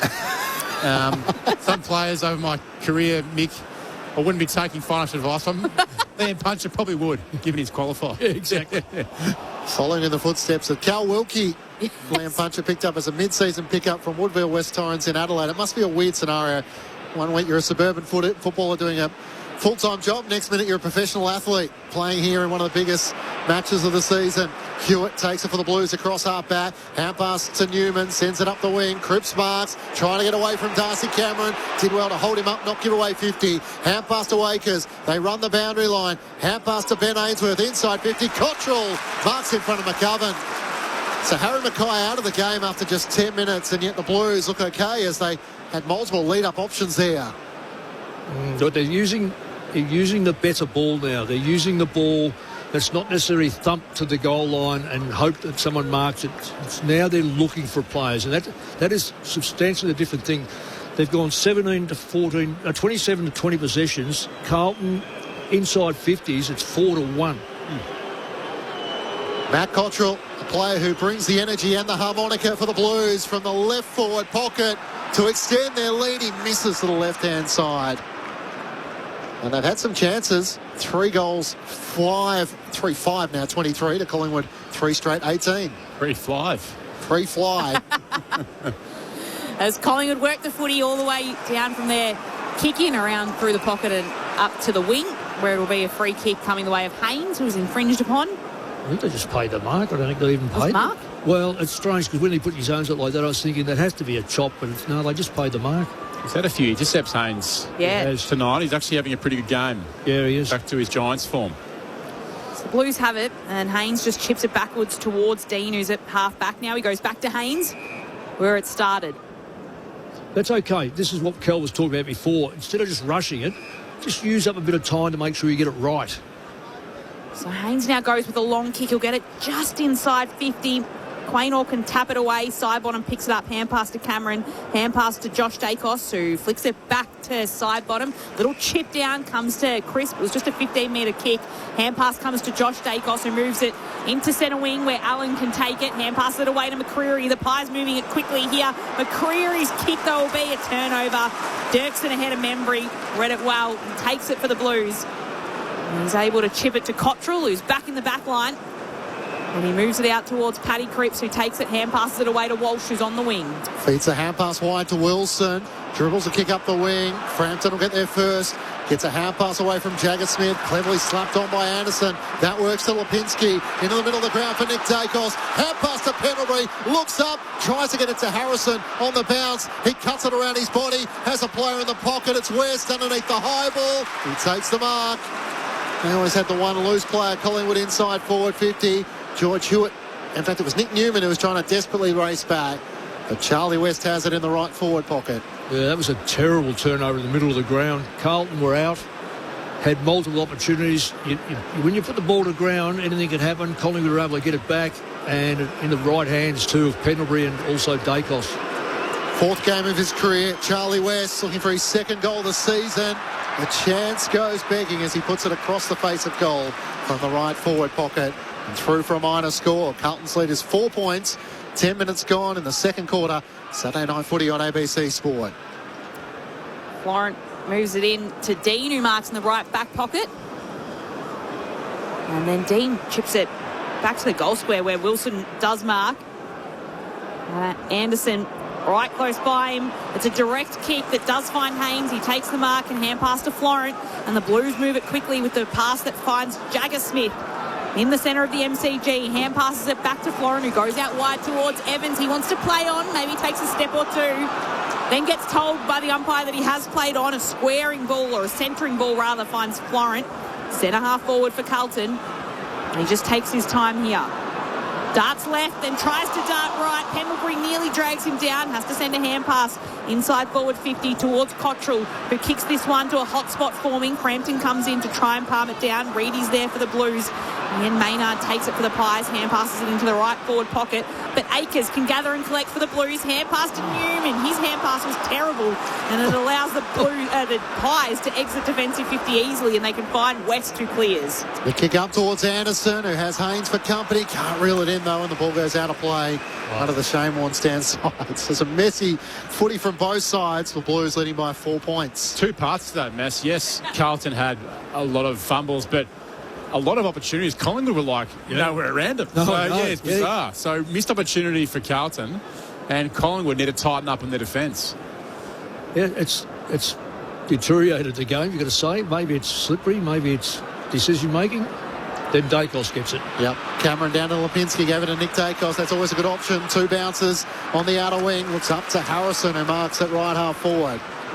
So Nick Dacos up to 6 disposals in this second quarter. Now leading the way with 14 for the match. Harrison's kick inside 50. Membry jumps off both legs in front. Can't take the mark. West got a hand pass out. Pendlebury tackle. Dropped the footy. Newman laid the tackle. Not rewarded as the ball goes out of play in the right forward pocket for Collingwood, heading to the punt road end in this second term. The Blues leading by 4 points. Collingwood got the extra 2 behind the ball at the moment, and it'll swing back. And they've got it really well laid up behind the back 50. Reedy and Cameron tussling in the ruck. Cameron has front position and it ricochets back to him. He just tries to kick the ball forward to get some distance. Dean picks it up. He hand passes it away straight to Longo. Hand passes to West. Snaps the goal. A quick goal coming from the Pies from a stoppage inside forward 50. And West gets the goal this time. Into the side to provide a little bit of spark. And Charlie West breaks a string of 3 consecutive Carlton goals and puts the Pies back in front. 2 points, Collingwood's lead. 4-1-25. Carlton 3-5-23. Mick Malthouse. Well, Kel, you were... Oh. I am here too, Lauren. Kel, sounding a bit insane. No, Kel was going to say... Me and Mick got some good chemistry, pointing back and forth, and, you're not seeing what's going on back here. But what I was going to say, Lauren, is that Harry Dean will be a bit disappointed. He's actually had a really good quarter. He's gone on 7 disposals. Kicking finishes 100%, but just felt a little bit of the weight of the pressure there coming at him from Collingwood.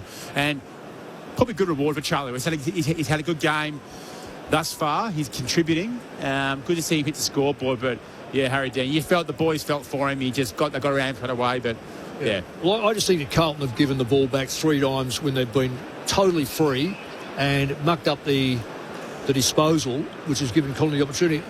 Conversely, the other side, Carlton have picked them off a couple of times through the 50 through mistakes as well. 6-6 warning against Collingwood. Darcy Cameron taps it to his own advantage, gets the clearance to half forward. The Blues have the numbers though. Cowan runs onto it. Nice pass to Captain Cripps at half back. Draws an opponent, and Crisp gets the hand pass away to Akers. Links it over the top to Ainsworth. The Blues are running. Collingwood back in front by 2 points. Ainsworth at right half forward. No Harry Mackay, looks for the options deep. Reedy's gone forward. Sends it in that direction. He flies early, and in the end, Darcy Cameron takes an easy mark, but did he get shoved? Oh, it's a silly umpire said there was a push. Oh, it was a silly free kick by Cameron. Just too early. I didn't see that, Nick. It was actually Dan Houston, I reckon, who just gave him a shove right in the middle of the back, and even though there wasn't a lot in it, the umpire standing there had no other option but to blow his whistle. Sorry, it was Dan McStay. Well, you can't put hands in the back and push. It's as simple as that. This is the dream for Cal Sinclair. When you're 204 centimetres, you are imposing, and players do start to panic. And Liam Reedy now a chance to try and put through his first goal in AFL footy. What a moment it is for him in the right forward pocket. 40 metres out from goal, he kicks it like a ruck. It sprays out to the left and offhand. Settle, Clinchy. Taylor Burns. Mate, you just... Harry Perryman sees it out of play for a throw-in. I gave him the big build-up, Cal, but unfortunately not to be for him and Carlton fans. I wonder if he knows he'll let to kick it with his boot. That came off his knee. You could not have hit the ball worse in the... I was trying to work out, is he a left or right footer, because that was all over the shop. From the ball in, Swanling takes it, hand passes away, straight to McGovern. He snaps the goal. Oh. A beautiful finish off a step from McGovern.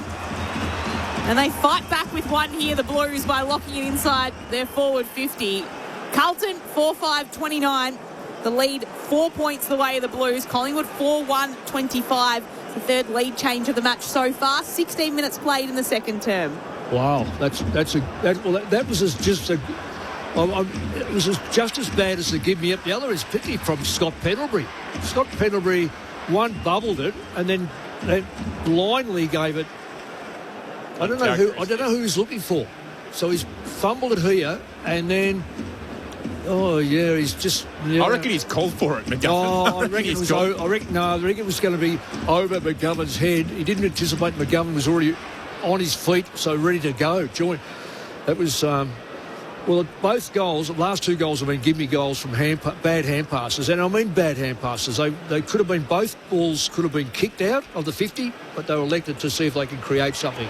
Mick Malthouse with you on ABC Sport. The Blues have kicked 3 of their 4 goals from stoppages. Pendlebury trying to redeem himself. Sockers it to half forward. McCreary's hand pass to McStay. Gets it up to half forward. Florent tackle. Dispossessed holding the ball. Collingwood fans, the noise of affirmation as they get the free kick at half forward, and Bo McCreary has it. Hasn't kicked a goal for a long time, McCreary. How's his season been? Ordinary. Yeah. Since he's become embroiled in the Tassie thing, one, we don't know whether it's fact. 2 is, if it is, it's having a detriment effect. He's got a chance here. He will go the distance. There's no question about the distance. 7 goals, 5 for the season, and hasn't kicked a goal since round 12 against the Western Bulldogs. From right on 50, Bo McCreary sets sail for home and gets it there. Collingwood take back the lead by 2 points. 2 goals apiece so far in this second quarter, and his Magpie teammates come with him to celebrate. They know how important that is. And maybe Craig McRae has shown the confidence in him. Just had the 9 disposals, Bo McCreary last week against North Melbourne, but kept him in the senior side, and he delivered there. Collingwood 5-1-31 to the Blues 4-5-29. Mick Malthouse and Cal Sinclair with you on ABC Sport. While over in the West, it's the Eagles 5-1-31, leading the Brisbane Lions 1-4-10 in the opening stages of the first quarter there in Perth. But you just said about McQuarrie having the confidence. I just reckon when you lose Elliott and Schultz, there's not many options the way I see it. McCreary's more than a depth player as well. Oh, yeah, for sure. Kemp in the ruck now for the Blues. It's McStay who gets their the tap down, and it's a clearance into the forward 50 for Carlton. Everyone dives on top of the footy, and there'll be a ball up 35 metres out from Carlton's attacking goal. So Quaynor hands back the footy to the umpire. His return game from an ankle injury. Tossed up. Cripps and McStay in the ruck inside forward 50 for the Blues. Ball spills down to side bottom. He gets a little flick pass away behind him. And then again, it's everyone gathered around the footy, and another ball up inside forward 50 for Carlton. Interesting setup by the Pies outside the back 50. They're really close. Byrne just charges his way through, tries to do something with the footy. He runs into a mob of Collingwood players. He's tackled to the turf and pinned holding the ball. And it'll be a free kick to Maynard. Braden Maynard, such a spiritual leader for Collingwood, kicks into the back pocket. And the mark is taken by Puncher, the mid-season pickup, the accountant from South Australia, who ran a long way and then drives it long up the wing. In the direction of Anderson, it clears he and Cowan. Membry gathers, hand pass to Harrison, looks up, Ned Long's on the lead in the pocket, can't take the mark in front of Newman, tries to slap it to Harrison's advantage, gave it back to Long, good build-up, centre and kick, Crisp takes the mark. Brilliant. He can hand pass it into the goal square to go. He kicks around his shoulder, and that's a great finish for Collingwood. Transition into the right forward pocket, and then some good decision-making, which ends up with Jordan Nagoa kicking the goal, and Collingwood lead by 8 points. They've kicked the last 2 goals of the match. The Magpies 6-1-37 to Carlton 4-5-29. Mick Malthouse and Cal Sinclair, your experts. Saturday Night Footy on ABC Sport. I'm not sure who it was that had that terrific 101, Mick, just on the far wing there, just to keep it sort of in play, and then had the composure to just bring it back into the middle of the ground. Degoe's been okay today. Haven't seen much of him this quarter with only 2 disposals. Now he's kicked a goal, but a little bit of a gimme, but... I reckon it's Ned Long that was one that was able to fight that hard to get that ball. He's created the goal. It was easy probably for him. He could have just conceded over the boundary line. I thought, yeah, serviceable.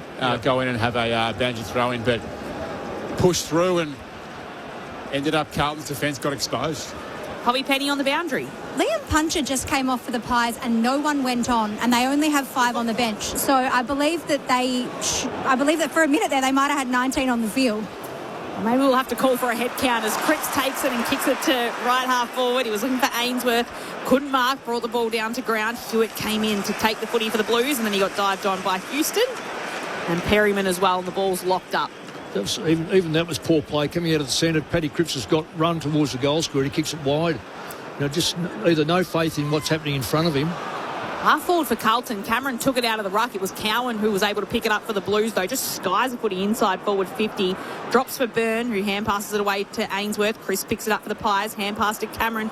It's all a little messy as the hand pass comes back to Byrne. He's dispossessed. Now it's in the hands of the Pies again via side bottom. Hand pass to DeGoey. His hand pass, a turnover as Hewitt takes it. Gets tackled, has to send a hand pass out. And Frampton picks it up for the Pies. Hand pass to Nick Dacos. Moves it on to DeGoey quickly. Hand pass to Long. Hand pass to Pendlebury. Half forward for the Pies. Hand passes it back to Long. Quickly puts the ball on his boot to the left forward pocket. Looking for Membry. Haynes was there for the Blues and takes the steadying mark. Moves it across to Chera. Chera looks up the wing. Has Patrick Cripps in space. Can gather on the bounce. Nick Dacos doesn't run at him. Instead protects the space in front of him.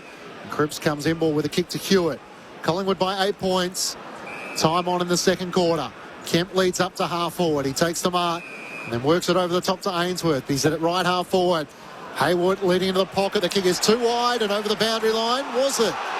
Umpire said the mark is paid. The boundary umpire was caught behind Braden Maynard, the Collingwood player, who now has his hands in the air. And I think all three of them are going to come together. Who calls this? Well, the boundary umpire should. Yeah, but who corrects it? Is it the... Well, it might be the ARC. They might get a voice in their ear. So the ARC can have a go on the boundary and in the goals, but can't have a... Right now it's the Collingwood fans who are leaning over the fence and giving the boundary umpire a piece or two of advice. Haywood was over the boundary line. It was just whether he had part of the mark before he was over the line. In the end, a free kick Collingwood's way. And Maynard does kick it up the wing. No mark taken. Cameron onto it. Takes 2 to stop him. Akers and Chera.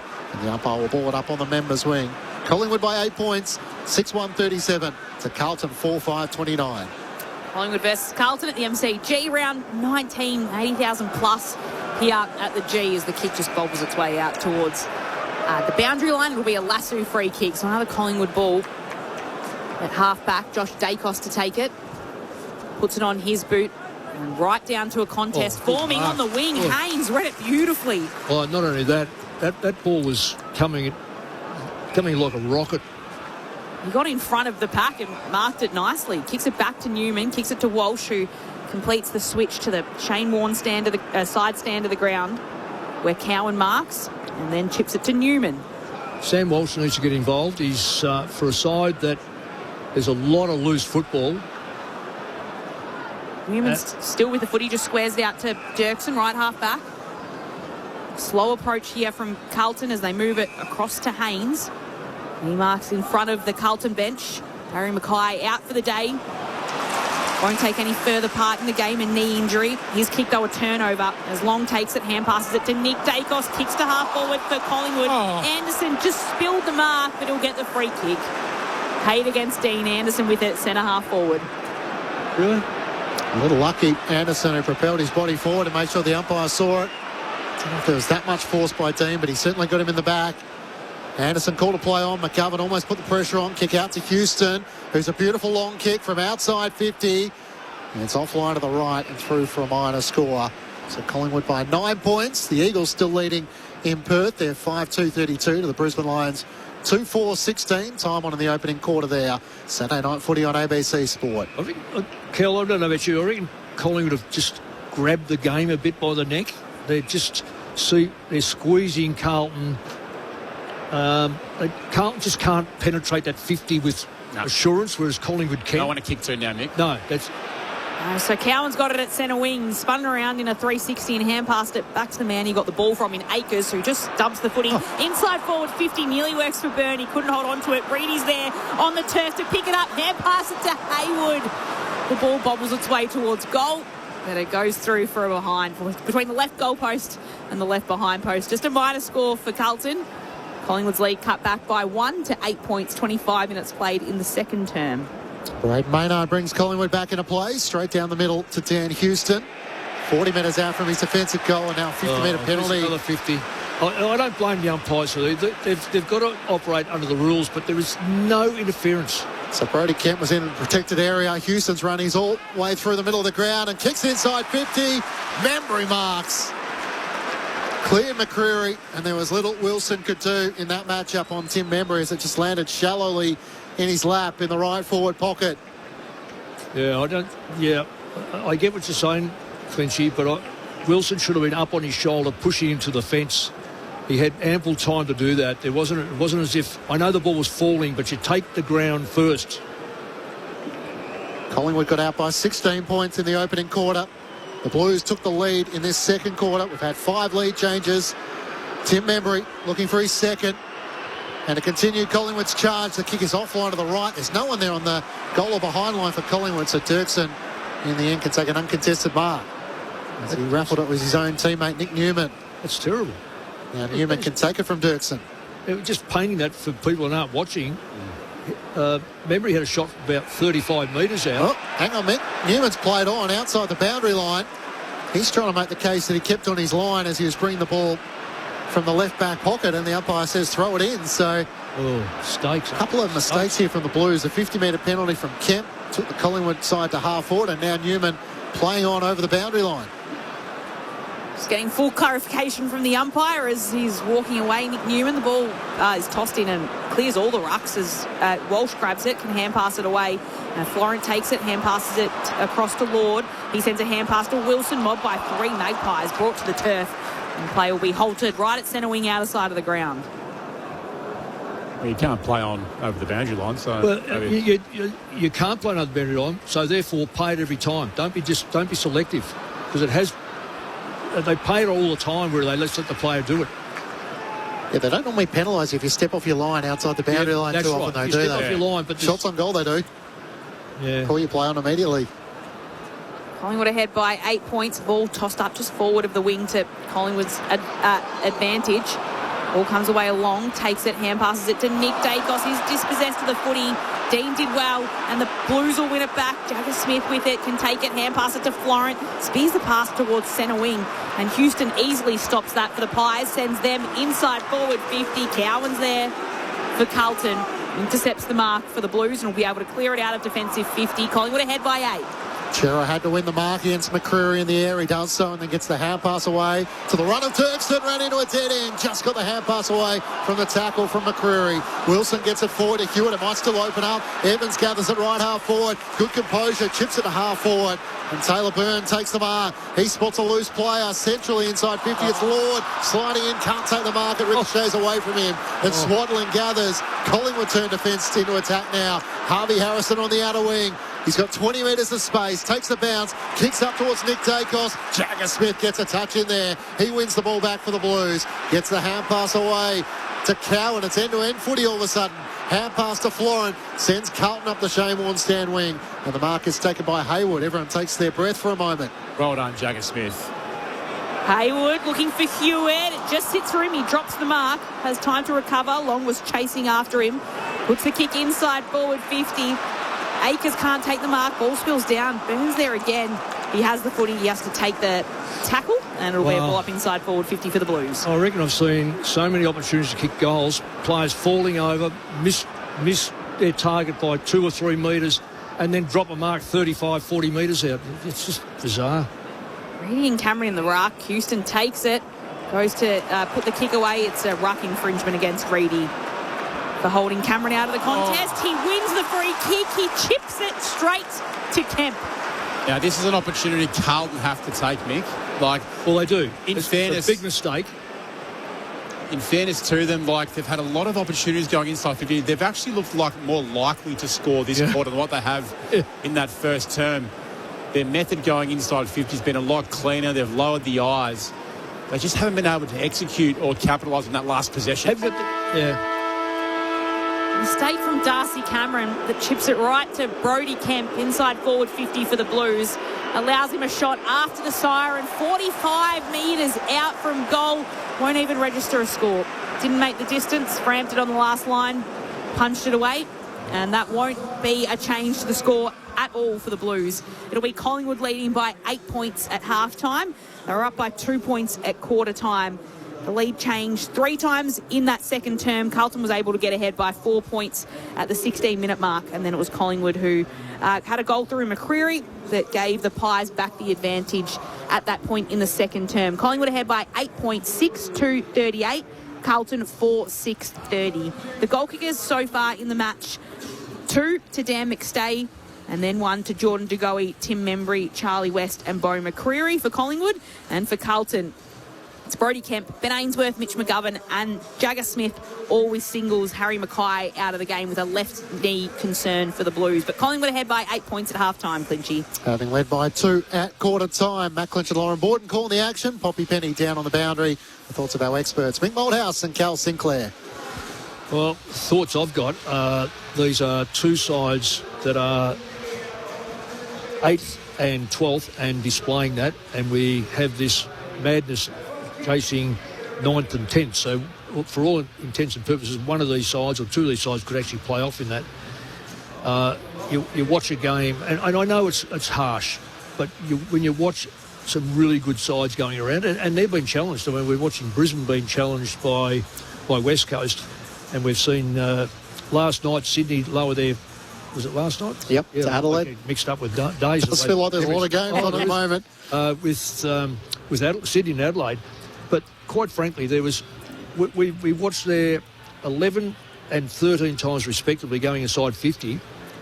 Players fell over, tripped over, pushed blokes in the back and still couldn't kick.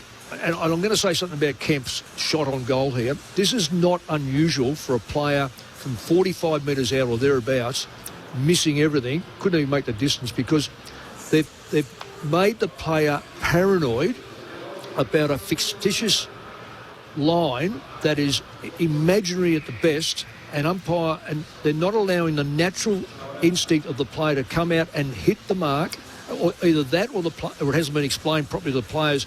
You are allowed to kick the football directly over the man on the mark.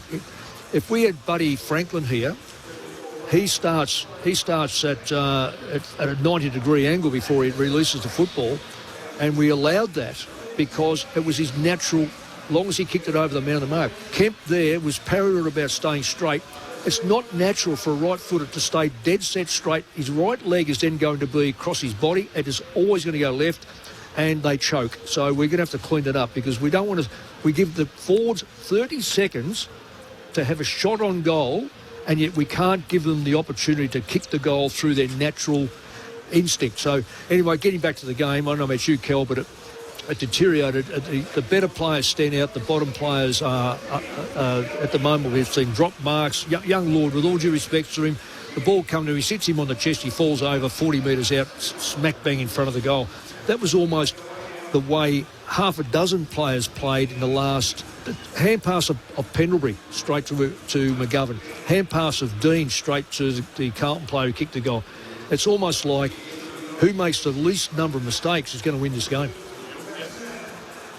Don't get me started on the stand rule or the man of the mark rule, because I could go on about it all day. I think that's been... Let's do it. It would be a record. Well, it would be a record, wouldn't it? It seems like that from the box of how many 50-minute penalties there were in that sort of first half. But either way, I think it's really, really hard to actually see who has control of this game. It's very, very patchy. I actually thought, I mentioned it during the call, Mick, with you in that second term, Carlton going inside 50 looked a lot better. They were playing the game with a little bit more pace on it. They lowered their eyes. Their forwards were a lot more spread, so they actually found opportunities going inside 50. They just couldn't execute. They had a couple of drop marks there, which was really, really disappointing. In terms of the numbers, guess who from Collingwood? Nick Dacos has 16 possessions. Wouldn't say his influence is massive on the game. His kicking efficiency is actually at 67%, which I'd probably think would be low.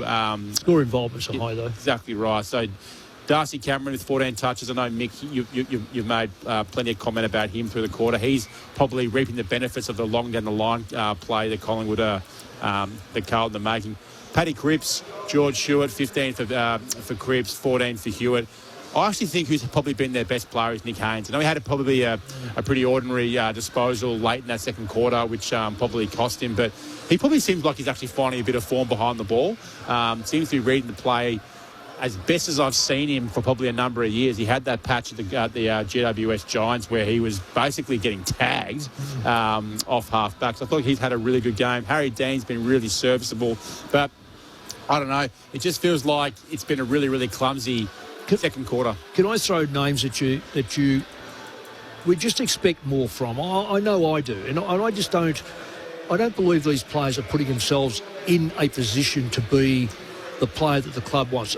First and foremost, Big H is off the ground. Naturally, to me, McGovern then has to take over the aerial stuff. He may not be as big, but he can jump as high and he can present himself. McGovern's had 2 and 1.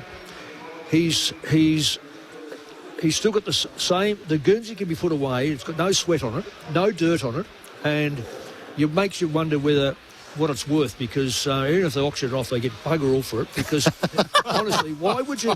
He has been so ordinary.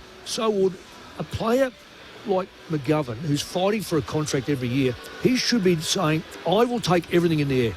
Because, I know they're trying to spread the kick, but inevitably Darcy gets where the ball is. Jump over Darcy, or at least jump where you can compete with him here, and get yourself involved, because at the moment they rely on young Kemp. Now, he's not enough. He's skinny and he has to go on the ruck now as well. Yeah, that's right. Chera, I've said before, just doesn't do enough for me. Haywood's not doing enough. Evans okay. Kemp's, well, you can't do much about Kemp. Young Reedy can't do much more. I reckon Walsh to me is a player that should be getting 35. He should be getting as many possessions as Nick Dacos. Nick Dacos' work ethic, he may not. I love Nick Dacos. They all go, he doesn't get the hard ball. He works like a Trojan, and he runs as quick as he possibly can, and he's quick. Walsh is not as quick, but why not get and run into spots better and quicker and demand the football? Because at the moment, he is, even if he's sitting near Nick Dacos, and I get it about stoppages, but he's got to hurt him the other way. And he's at the moment, I see Walsh get the football here on this wing, and he kicks it across to the other wing. And what comes out of it? Nothing comes out of it. Nick Dacos gets it, kicks it, kicks it, and then creates the next ball into the forward line. Walsh inside 50s, 1. Yeah, he's got to be Carlton's line breaker, doesn't he? 1. Oh, well, having said that, Nick Dacos is none, which I find extraordinary. Anyway, I won't go there. But Walsh, for Carlton to get back in the game, they've got to get Cripps to play forward, because he can take a mark. So that means his time in the middle is going to be 15% less. Walsh must take over. Chera must take over. Young Smith's too young to put that heavy load onto him. He's going pretty well anyway. Conversely, Collingwood, I think their top players are playing well. I think their back line, they're not getting a lot of the football, don't need to. I'm surprised that it's only 8 points, quite frankly, because I think the right players are getting the football for Collingwood. Both sides have had the same amount of inside 50s, 26 apiece. The Blues have kicked 3 of their 4 goals from stoppages. That's probably the area in which, if Josh Fraser can get them on top in that area of the game, they'll hope they'll be able to score more. Well, the Magpies have kicked 2 of their 6 goals from stoppages. So the Magpies 6-2-38, leading by 8 points, as Mick said, over the Blues. 4-6-30. Harry Mackay ruled out of the game with a left knee injury after the first 10 minutes of the game. So individual goals to Kemp and McGovern, while for the Magpies, 2 goals to Dan McStay. Earlier today, it was Fremantle who prevailed by 28 points over Port Adelaide. The Dockers trailed by 12 points at half-time. Fremantle took control with 5 goals in 13 minutes. Jai Amos with 4 goals, and Jaguar O'Meara, unfortunately, an ankle injury. While the D's are into the top 4 with a 16-point win over North Melbourne. The Kangas led early, but Melbourne took control after half-time. They booted 9 goals to 4 after quarter-time, and the Demons prevailing, even though North kicked the last 3 goals of the game. Matthew Jefferson with 4 goals, but Daniel Turner had to head to hospital after the game, so a sour note for the Demons. And Darcy Fogarty, also the match review officer, finding him suspended for 3 games for striking Sydney's Harry Cunningham. So careless conduct, severe impact and high contact. So it'll be interesting to see if Adelaide try to appeal that. Half-time here at the MCG, Collingwood by 8 points, while over in Perth, it's the West Coast Eagles who lead at the moment, 5-2-32, leading the Brisbane Lions 3-5-23. The second half still to come, but let's bring the latest from the ABC newsroom.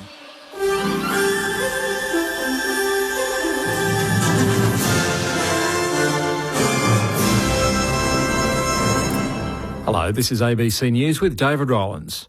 Prime Minister Anthony Albanese has strongly criticised views expressed by One Nation Senator Malcolm Roberts. The ABC has revealed that Senator Roberts' falsely claimed COVID-19 vaccination dramatically increased miscarriage rates, contradicting medical evidence. The previously unreported remarks were made during a live stream discussion with prominent Australian anti-vaccine mandate activists. Mr Albanese says that Roberts has a history of promoting conspiracy theories. Saying things that were simply not true, in many cases saying things that are dangerous, such as being anti-vaccination. His views are not worthy of being a senator. Officials in Kuwait say a fire has broken out at a power generation and water desalination plant after an Iranian attack.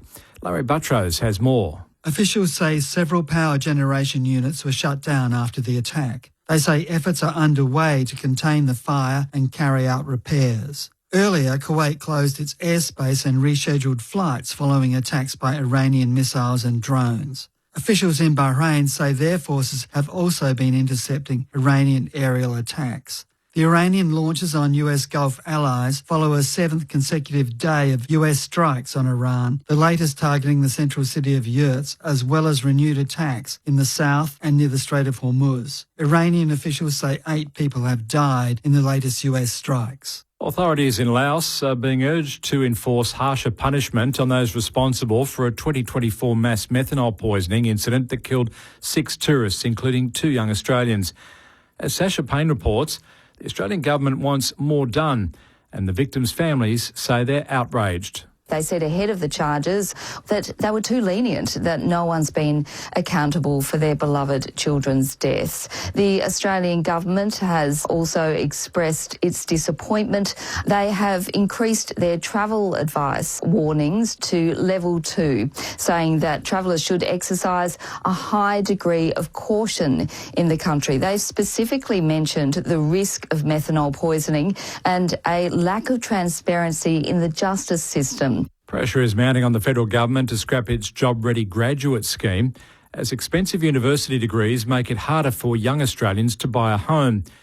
With the details, here's Patricia Tiano. Under the 2021 program, nursing, computing, teaching and engineering degrees were made cheaper to incentivize students to study in fields the government deemed a priority, while the cost of humanities, arts and law degrees shot up dramatically. Education Minister Jason Clare acknowledges the scheme failed, but hasn't acted, saying he's awaiting advice from the Tertiary Education Commission, which is conducting a broader review into university expenditure. 300,000 domestic students are estimated to be enrolled in the most expensive degrees next year, paying minimum yearly contributions of over $18,000. A southern Tasmanian man is in hospital after being bitten by a shark at Bruny Island in Tasmania's south. Jasmine Snow takes up the story. A 31-year-old man had been diving this morning with 2 other people at a depth of 8 metres, approximately 50 metres offshore from Coal Point, Adventure Bay on Bruny Island. He was bitten on the forearm by what is believed to be a 2-metre-long broad-nosed 7-gill shark. The man was able to return to shore and was assisted by fellow divers who contacted emergency services this morning about 9 o'clock. Police Inspector Darren Latham says the man sustained non-life-threatening injuries to his lower forearm and was flown by a rescue helicopter to the Royal Hobart Hospital in a stable condition. Police are patrolling the area by boat and have not seen any further sightings of the shark. And police say although it seems to be an isolated incident, swimmers and divers in the area are asked to stay vigilant. A 19-year-old driver has suffered minor injuries after his car ended up in the sea in Bowen in North Queensland. Police say the man drove his 4-wheel drive off the end of the Soldiers Road in the town's north, coming to rest on its driver's side in knee-deep water at around 7:30 this morning. Police say the driver suffered a medical episode. The Queensland Fire Department says the man was already out of the car when the swift water search personnel arrived for him. This is ABC News. Beneath the heat and dust lies gemstones, secrets and murder. This is homicide. Nothing stays buried forever. The suspenseful new crime drama, Treasure in Dirt, starts Sunday, July 19 on ABC TV and ABC iView.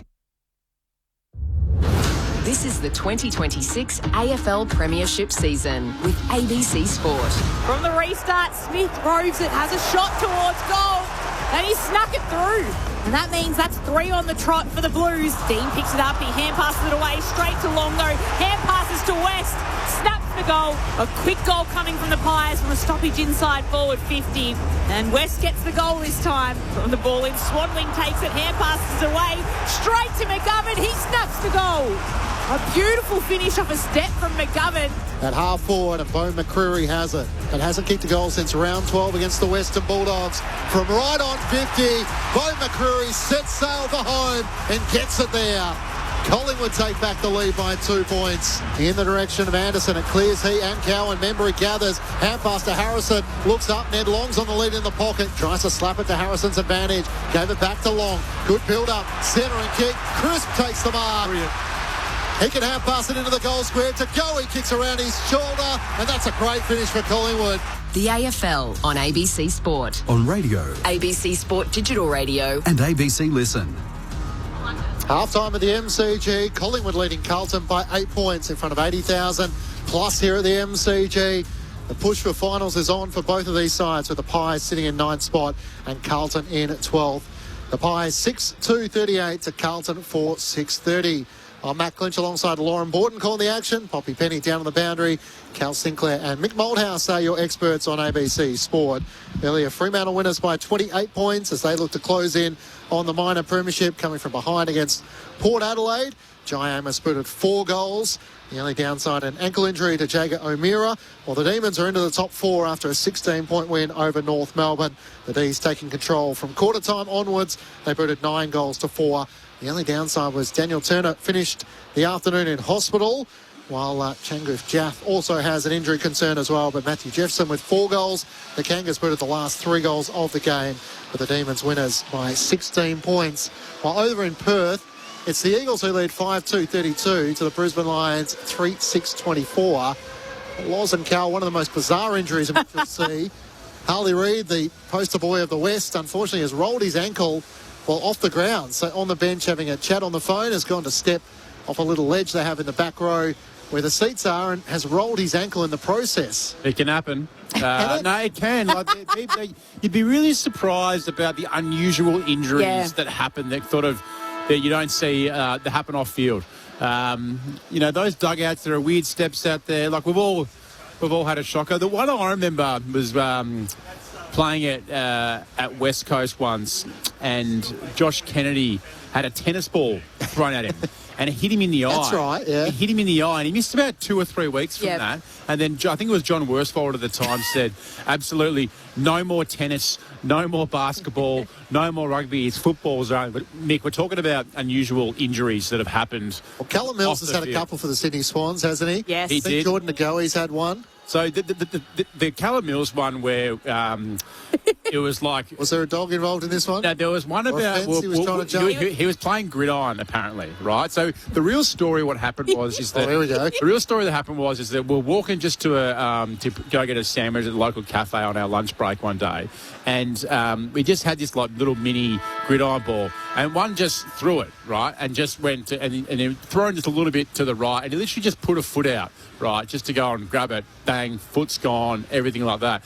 Get back into the footy club. John Longmire has, in his mind, gone, on our lunch break, we're playing gridiron and, it's 18 v 18. It's like, no, it wasn't the case. We should just put his foot there. And, he ended up missing a whole season, which is unfortunate. I think there was a Mad Monday one with Cal as well. So that one didn't help. But there are unusual injuries that do happen. Didn't Jordan DeGoey get bitten by a dog? Yep. I just want to... Did he? Jamie Cripps missed his flight once because he got stung by a stingray. Yeah, mate, a stingray, yeah.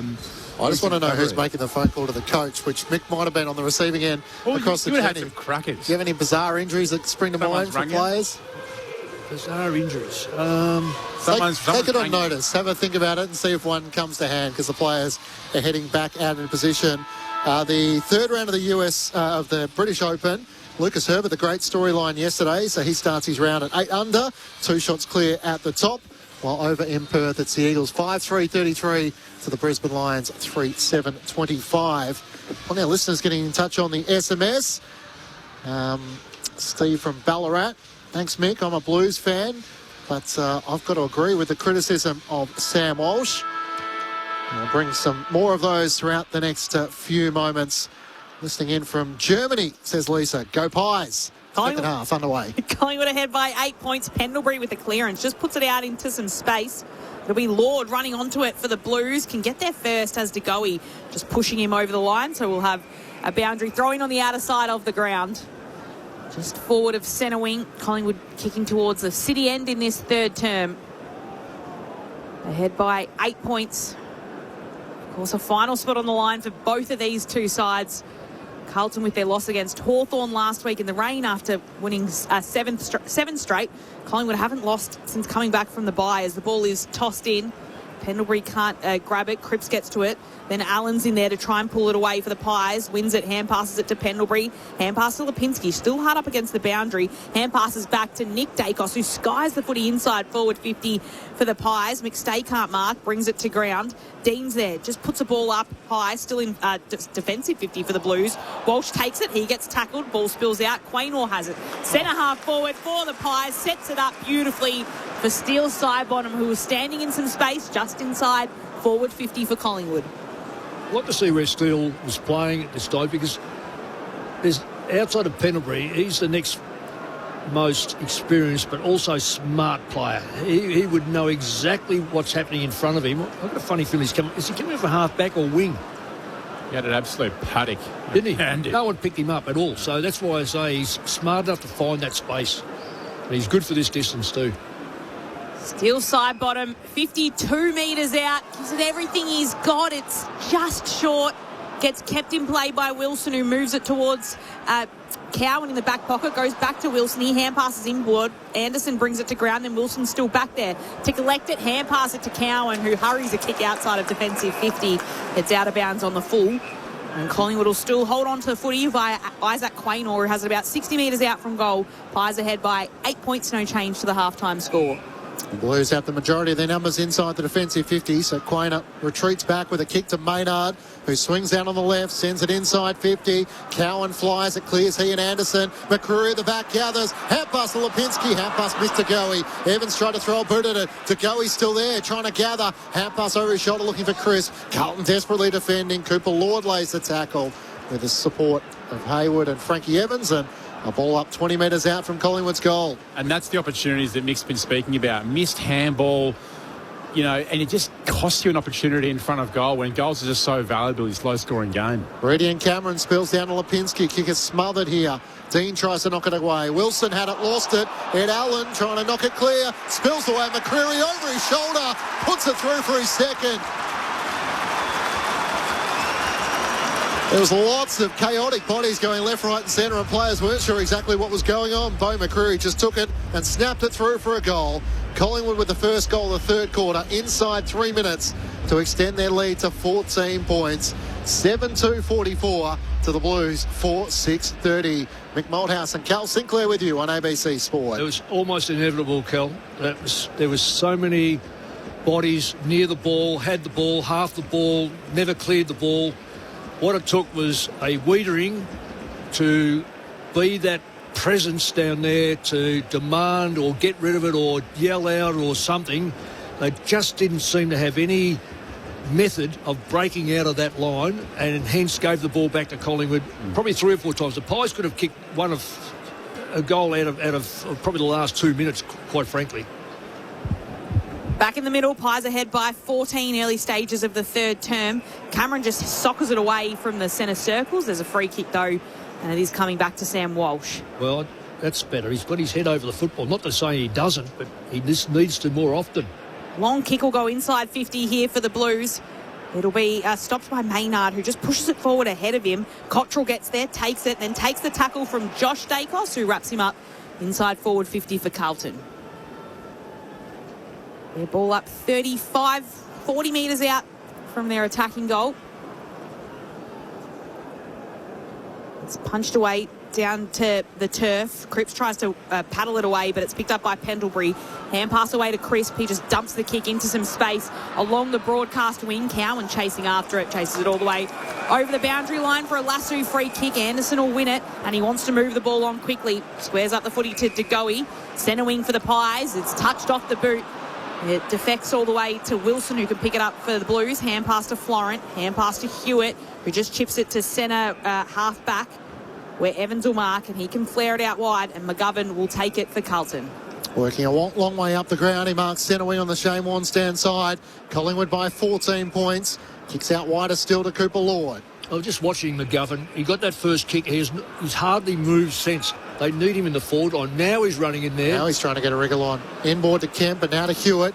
He hasn't spotted McGovern running inside 50 in the right forward pocket. Now kicks it centrally in that direction. Off the hands of Cripps. At the back of the pack, Maynard against the boundary line. Keeps it alive. Hand pass to Jack Crisp, who feeds the hand pass to Josh Dacos. Looks up the wing. Lipinski the target. Getting there, Haynes got a hand to it, but Lipinski kept his feet. Haynes crashes into the fence. Kicks up the wing, Lipinski. Marked in the end by West. Centering ball down to Pendlebury. Collingwood have the overlap. Hand pass to Nick Dacos. Looks up and stay on the lead. Takes the mark. Dean trailing him like a caravan. And Collingwood won the battle on the wing. And in the end, delivered the ball inside 50 beautifully to Dan McStay. I watched McStay really closely there. He didn't sort of overcommit to the lead. Really paused, double back, 2 or 3 efforts. Really timed. That was like a training drill, Mick. You know, when you go out to the wing and you bring it inside. Yeah, exactly. You know that sort of leading pattern mechanism, and it was executed beautifully. Another by Nick Dacos going inside 50. Dan McStay had 2 goals in the opening quarter from almost directly in front, 40 out. He misses to the right-hand side. And a minor score. Collingwood by 15 points. Poppy Penny's down on the boundary for us tonight. Pops, the conditions and the atmosphere down there from your point of view? Yeah, it's an absolutely packed house. It is getting significantly colder. It wasn't too cold by the start of the game, but it's definitely getting a little bit chillier. I've got an update on the interchange thing, which I'll fill you in on a little bit later when we have a stoppage. Thanks, Poppy. I look forward to hearing on this. There were 19 men on the field. Scoop. The Scoops Penny downstairs in the front row of the boundary for us. Not a half scoop. It is Carlton working the ball all along the wing, right in front of our broadcast position. Akers turns it over. Allen can't pick it up for the Pies. It allows Walsh a chance to take it for the Blues. Hand pass to Florent. He spots up Wilson. Centre half back for the Blues. Gets dispossessed of the footy. Works for Cowan, though, who can work it across to Haynes in the centre of the MCG. He'll flare it out wide. And it'll be marked by Lord. Outer side of the ground, below the Shane Warne stand sign. Inside forward 50, he spears the pass to Evans, who had a little gap on Frampton. It was enough to hold on to the mark. Well, that's better movement, although Laborious and Collingwood were able to get their numbers back. But Frampton's an effective backline play. So that's a good mark against him. You know, a lot of people don't like Billy Frampton, but he does a fantastic job, and he's a premiership player. Yep. This is a long way out for this kick. I just don't think he's got it in him. Frankie Evans has Frampton 49 metres out. Instead, he tries to dab it into the right forward pocket. Cripps marks. Got separation on Pendlebury. Just worked him off the footy. Takes the mark. Beautifully spotted by Evans, and now Cripps will have a shot, difficult angle, right forward pocket. Let me tell you about Paddy. He's not a good left foot kick, and this could almost be beyond his distance. You know, it's only 30 metres, but it's going to be a. He tightens up with. Well, he's not good. Carlton currently down by 15 points. His captain Paddy Cripps takes his shot. It's completely across the face. It won't register a score. It'll stay in play until Cottrell does the tackling on Lipinski, and this will be a ball up in the left forward pocket for the Blues. I'm just a tip for Paddy. Do a boomerang. Yeah. Get the left foot. You're not good enough. You should understand it over about 10 years. You're all over it, Mick. He was hesitating and almost stepped off his line as he was trying to work out whether he had a drop punt or a snap across his body. In the end, he couldn't control it. Allen volleys it up to half-back. West gathers for Collingwood. Hand pass to Perryman. Pressure comes from Cottrell. Good kick. Up the wing to Anderson. Didn't have a lot of room, but found a target. Hand pass to Josh Dacos. Over the top to Degoe. They've got the overlap. Membry at right half forward. Takes the mark. Drives it long inside 50. McStay's against 2. And it takes the mark. Great mark. No, it won't be paid. Won't be paid. Look good, though. Got rid of Dean, and then Cooper Lord came crashing in. Now, the free kick is against McStay for a shove in the back. As Harry Dean stood his ground, it's unfortunately a Impressive mark that's not paid. Carlton have turned it over. Lipinski takes it back for Collingwood. Pendlebury lost his footing. Wilson cleans it up for the Blues. Hand pass inboard. Clever from Cripps. Knocked it on to Jagger Smith. To Dirksen through the middle of the ground. Hewitt had to sidestep Cameron. Did well. Cripps on the overlap to Evans. They've got it to half forward. Wilson runs onto it from 45 out. McGovern's in the goal square. He takes the mark against the behind line. On what looked like was going to be a Collingwood mark inside 50, became a Carlton free kick. They ran the gauntlet and they got it to McGovern on the goal line. Yeah, well, McGovern's got the mark. It should have been kicked 30 metres shorter to a player who was in between McGovern and the kicker and right in front, but it's made it awkward. But now he's a McGovern. He's a better left foot kick, Matty. Has to finish the work, Mick. 2 steps, opens up the angle and snaps it through. And McGovern puts through his second. And in the absence of Harry Mackay tonight, out after 10 minutes of the game with a left knee injury, he might need to play a role. Mitch McGovern becomes the first multiple goal kicker for the Blues tonight. And the margin is back to 9 points, Collingwood's way. Collingwood 7-3-45 to Carlton 5-6-36. A goal apiece in the third quarter through 11 minutes. Mick Malthouse and Cal Sinclair, your experts on ABC Sport. I feel they'll score when they're playing with a bit more pace on the ball. In that first quarter, like, it was just so frustrating seeing them, I guess, pull back off the mark, I guess, way too much and go long down the line. But they look a little bit more exciting, dare I say, when Harry Mackay's sort of out, when they don't have that option. A lot of those medium and small forwards get on their bike a bit better. Yeah, you're right. You're right. As long as Collingwood settle, that's what makes it hard. Yeah. Margin cut back to single digits. Walsh grabs the footy, hand passes it to Smith.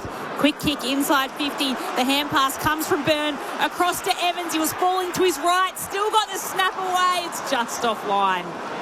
Again, they went with pace, Carlton. That's just to behind. Collingwood's lead cut back to 8 points. 5-7-37 the Blues. Collingwood 7-3-45. 11 minutes played in the third. Over in Perth, it's still the Eagles leading Brisbane by 9 points in the second quarter. Josh Dacos brings Collingwood back into play. Kick to half back. Frankie Evans is tackled by Isaac Quainer. And the umpire will ball it up at right half forward for the Blues. Collingwood 7-3-45. Carlton 5-7-37. Matt Clinch and Lauren Borden calling the action. Poppy Penny on the boundary. Mick Malthouse and Cal Sinclair, your experts. Hewitt gets the clearance. Hand pass to Walsh. Feeds it to Florent. Around his body inside 50. Ricochets off Reedy and Cameron. Spills out in the pocket. Still a chance for the Blues. Hand pass comes over the top from Hayward. The shot from Lord right to the goal line. No mark claim. Collingwood desperately defending. And sent away by Maynard from Ainsworth and over the boundary line in the left forward pocket for the Blues. He's looking dangerous, Byrne. Yeah, he is. Yeah, he is. He's been a good call from you earlier. I've watched him a little bit closely since we've... Well, he's learned a lot in 2/3 of the season. He really he's grown into his position. All tossed inside 50. Cameron gets front position in the ruck. Nick Dacos grabs the footy, gets tackled, just gets a hand pass away. Cottrell's there to gather it throw for the Blues. Hand passes to Evans. Another dinky little kick. And he finds Ainsworth this time inside forward 50. Another shot from just tougher than a 45-degree angle as everyone's coming to the forward 50 to have a little bit of a push and a shove. What that's about, Lyle, is the fact that Dacos got tackled to the ground and at the turnover, and the Carlton players have gone to the tackler, and the Collingwood players have reacted. So meanwhile, Ben Ainsworth is taking his shot on goal. It's online. It's his second for the match. And Collingwood is ahead by just 2 points. They got out by as much as 16 in the first term. And with 2 goals on the trot for the Blues, it is now Collingwood ahead by just 2 points. Carlton, 6-7-43. The Pies, 7-3-45. Before the thoughts of our ABC Sport experts, down to Poppy Penny on the boundary. Yeah, that's a great goal by Carlton, but they're going to need things like that because Adam Chera has got ice on his right hamstring and is sitting with his jacket on at the front of the bench, but it looks like his night is done. So they're down to 3 on the bench. Well, they still should be able to get through. That's an interesting one, though, because I guess it's another runner. But I'm just saying to Kel, it's 25 to 36 possessions. Carlton are actually... For the first time, I know they've had more possessions than Collingwood in both quarters, but it's the first time you've actually thought that their possessions are meaningful. It's get it ball forward, contest the ball in the forward line, create opportunity. Blues back within 2 points with the last 2 goals of the game. Reedy one down the tap. Walsh beaten to it. Hand pass from Cameron. 50. And this will be 50 as the ball is kicked away by Ned Long. So a Blues free kick in the middle of the ground. It's going to go the way of Sam Walsh, and he'll be taken from... Well, Walsh has picked his game up too, Matt. But I've got to say, if we've got a full stadium, we didn't hear a whistle. We were watching the play. We didn't see a whistle. Hear a whistle. So I'm not sure that Collingwood players should be penalised for that. You don't think he's really purposely run away and kicked the ball away. No. So he clearly does not think it's the players are smart enough to know the consequence of doing that. That's what right. a moment this is for Sam Walsh. Directly in front, 40 metres out to give the Blues the lead. And the Carlton fans are up to the MCG. 2 players down with Mackay and Chera out, and yet Carlton surged to the lead by 4 points. 7-7-49 to Collingwood, 7-3-45. After the free kick for a throw against Darcy Cameron, then the ball was kicked away by Ned Long, meaning a 50-metre penalty brought Sam Walsh within striking distance. Poppy Penny down on the boundary. Yeah, George Hewitt's just having some work done on his lower back. They just put some cream on there, and he had a little bit of work done. So they're going to hope he can keep going, because otherwise they're down to 2 on the bench early or halfway through this third quarter. We asked for Sam Walsh to be a line breaker, Mick. He got a bit fortunate there, but he did finish in front of goal. No wonder he's got a sore back, George Hewitt, who's been asked to ruck in this quarter. Yeah. He was rucking in the for about 3 or 4 minutes. Yeah, exactly.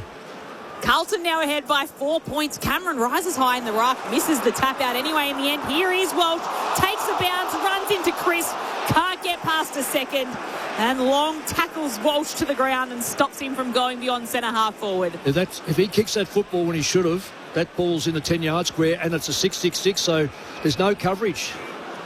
Ned Long, centre half back for the Pies. They've conceded the most recent 3 goals of the game, kicks it out to a contest where Reedy taps it away, and then it goes over the boundary line for a throw-in.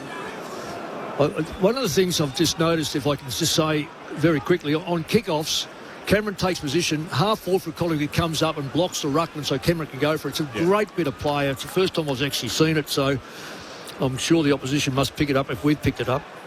So here they go, Reedy and Cameron in the ruck. Cameron works to front position, can punch it away. It comes down. Walsh is tracking it back first. He's on the turf of the MCG, trying to gather it. Long's in a tussle with him. They both tangle. And it'll be a ball up. Centre wing, Carlton ahead by 4 points, just regaining the lead. 5 lead changes in the match so far. 17 minutes played in the third. Interesting. Nick Dacos off the ground instructing Jack Crisp where he should be. Reedy takes it out of the ruck, sends it up to half forward. Puncher takes the mark. It's a good mark. The mid-season recruit worked Brody Kemp underneath the footy and takes the mark for Collingwood at right half back. From being an accountant in South Australia to featuring at the MCG. Kicks up towards Cameron. Can't take the mark. Haynes crashes into him. To go, he tries to knock it out to Crisp of Collingwood, to Membry against the boundary line. Hand pass along the turf out in front of McCreary at right half forward. Looks inside 50, kick a little wide in the end for West. Spoiled away by the Blues. Dean slipped over. Hand pass to Dirksen. Ricochets off Jack Crisp. Still alive for Collingwood. Lipinski races after it. Newman knocks it back, and in the end Harry Dean sees it out of play. A boundary throw in the right forward pocket for Collingwood at the city end. The Blues are in front by 4 points. They're getting pumped at centre bounce, the Blues. Collingwood. Blues are right on top. And I'm not sure what they are this quarter, but need to sort it out, Collingwood. Tossed inside forward 50 for the Blues. Cameron just a little tap out the back, but here is Walsh again. He's lifted in the third term. Clears it outside a defensive 50 towards McGovern. A couple of hands, couldn't take the mark. Allows Maynard it in for Collingwood to put the footy inside forward 50 deep. It ricochets back to Membry. He snaps. And Membry goals just to stop the flow of Carlton's momentum and for Collingwood to take back the lead. It's helped by Tim Membry and his second goal for the evening. Collingwood 8-3-51 are ahead of the Blues 7-7-49. 19 minutes played in the third term. Cal Sinclair and Mick Moldhouse, your ABC sport experts. Well, I think it was a terrific spoil, but that's the consequence of spoiling it straight back into the corridor. The core part of the play, and Haynes just overcommitted there and just lost his man Membry in the middle of the ground, which was, it's a little bit of a coach killer if I'm being honest. He just sort of got caught in between the contest and Membry, who just kind of sagged off, and was in a real dangerous part of the ground there, Mick, but either way, it was a good finish, and it was the goal that Collingwood needed. Yeah, it certainly was. It's just a settler, just to... the momentum of Carlton was extraordinary, and the enthusiasm went up, so that might just dampen it a little bit. After the Blues have kicked 3 of the 4 goals, Collingwood take back the lead. Reedy out of the middle of the ground. Hand pass to Jagger Smith. Loose hand pass to Cottrell. Loses it. Taken back by Houston. Hand pass to Pendlebury. Away to Nick Dacos. Now feeds it to Crisp. Kicks up towards Membry at half forward. Rises up against Haynes. Can't take the mark. Races back onto it. Gets the hand pass away to McCreary. 2 goals for him tonight. Hand pass inboard to Nick Dacos. Heard the crowd of McGovern coming. Sidesteps him. Kicks inside 50. Underneath it, Harvey Harrison. Sport away. Longs to Crummer. Curls on goal. Back-to-back goals for Collingwood. Both Crumming goals as well. And the Magpies take back command here at the MCG. They all of a sudden lead by 8 points once more. 9-3, 57. To Carlton, 7-7-49. The high ball inside 50, not quite working for Collingwood, but they are getting in good positions when the Blues spoil it to the front. Yeah, there's no question over the ground. Carlton are probably half inch to an inch shorter. So they have to either... The big mark, McGovern dropped one in front of us. He had his hands to it, dropped it. The ball goes forward, they kick a goal. So that one there, it's almost a replica of the Membry goal. Punch back, Membry gets it 20 metres out, directly in front. That one there, over the top, punched it back, directly in front. Long picks it up, kicks a goal. When you're spoiling the ball, you hit it at the ground or you hit it to the fence. Hewitt from the middle, back on the field after getting some attention on his back, gets the clearance only as far as side bottom, who clears it up for the Pies. Hand pass to Houston, hand passes it across to Josh Dacos, moves it out wide to Harrison, who marks, centre wing out of side of the ground for the Pies. Now ahead by 8 points. He can kick it to left half forward where it comes towards West. It comes off his shin, and that'll be a lasso free kick the way of the Pies. It should be a lasso free kick. The Blues, rather. Wow. The boundary umpire just having a chat as to whether it came off his leg, above the knee or below. I don't think anyone's really all that sure. It's very low down. I'm with you, Cal. It looks like a pretty... if it comes off the shin, it's come off the shin. And he's sliding along the turf, so it makes it even harder. And they've made the ball call. The inside of the knee, I guess, is what it came off. So it is a throwing at half forward for the Pies. No lasso free kick for the Blues. It's thrown in. Hewitt does the tackling, and it does well to allow Smith to come in, hand pass it across to Akers, hand pass to Cripps, who puts the kick looking in the direction of Evans, but it's Crisp that stuck up a hand, stopped it, and then takes the mark, and he can send Collingwood to half forward. Good effort, spoiling, and then was able to take the mark as it ricocheted in the air. Got their tail up, Collingwood. They're going to be hard to stop now. To McCreary, who marks it right half forward. He's one of 3 Magpie players who have kicked 2 goals. McStay and Membry sends it inside 50. Membry's the target, spalls to the front. This is where Collingwood are a bit dangerous to go. He crashes into Patrick Cripps, spills out the Magpies' way. It's gathered by Swadling. It opens up in front of him and he puts through the goal. Collingwood with 3 quick goals to take command. And the Magpies all of a sudden skip out to a 14-point advantage. 10-3-63 to Carlton, 7-7-49. It hasn't been all that pretty for Collingwood, but it has been effective in front of goal. And the opportunity for the VFL Magpie, who now gets his chance at AFL level, Sam Swadling, is able to put through his 4th goal of the season. Cal Sinclair and Mick Moldhouse with you on ABC Sport. Well, it feels like it's that secondary sort of possession that goes inside 50. The 2 Crumming goals, Mick, the one there from ground level.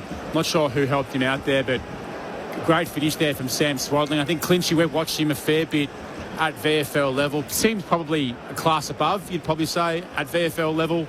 Clinchy, had 40 disposals in the game against Sydney off half-back, so... Seems to be taking his opportunity at AFL level, so good on him. Back in the middle, Hewitt takes it for the Blues and just puts the kick to half forward again. It's a hurried one, and Houston's there to collect for the Pies. There's too many, without making excuses, too many happen to fall over at the wrong time, Carlton. They're just not putting the pressure on. To Allen to Maynard, and his kick was a turnover. Walsh taking the mark for the Blues, can kick it out wide where Cottrell will take it. He'll be able to put Carlton inside forward. 50, McGovern tries to get a rise against Frampton, can't bring it down. Ainsworth is there. And it's a free kick coming the way of Billy Frampton. There's another drop mark by McGovern. I'm going to be very hard on McGovern, but you get your hands to it in his position. You either mark it or bring the ball to ground. You just don't give the ball up, which has happened now time and time again from his play. Billy Frampton chips it to Nick Dacos, who moves it across to the broadcast side of the ground where Pat Lipinski can mark.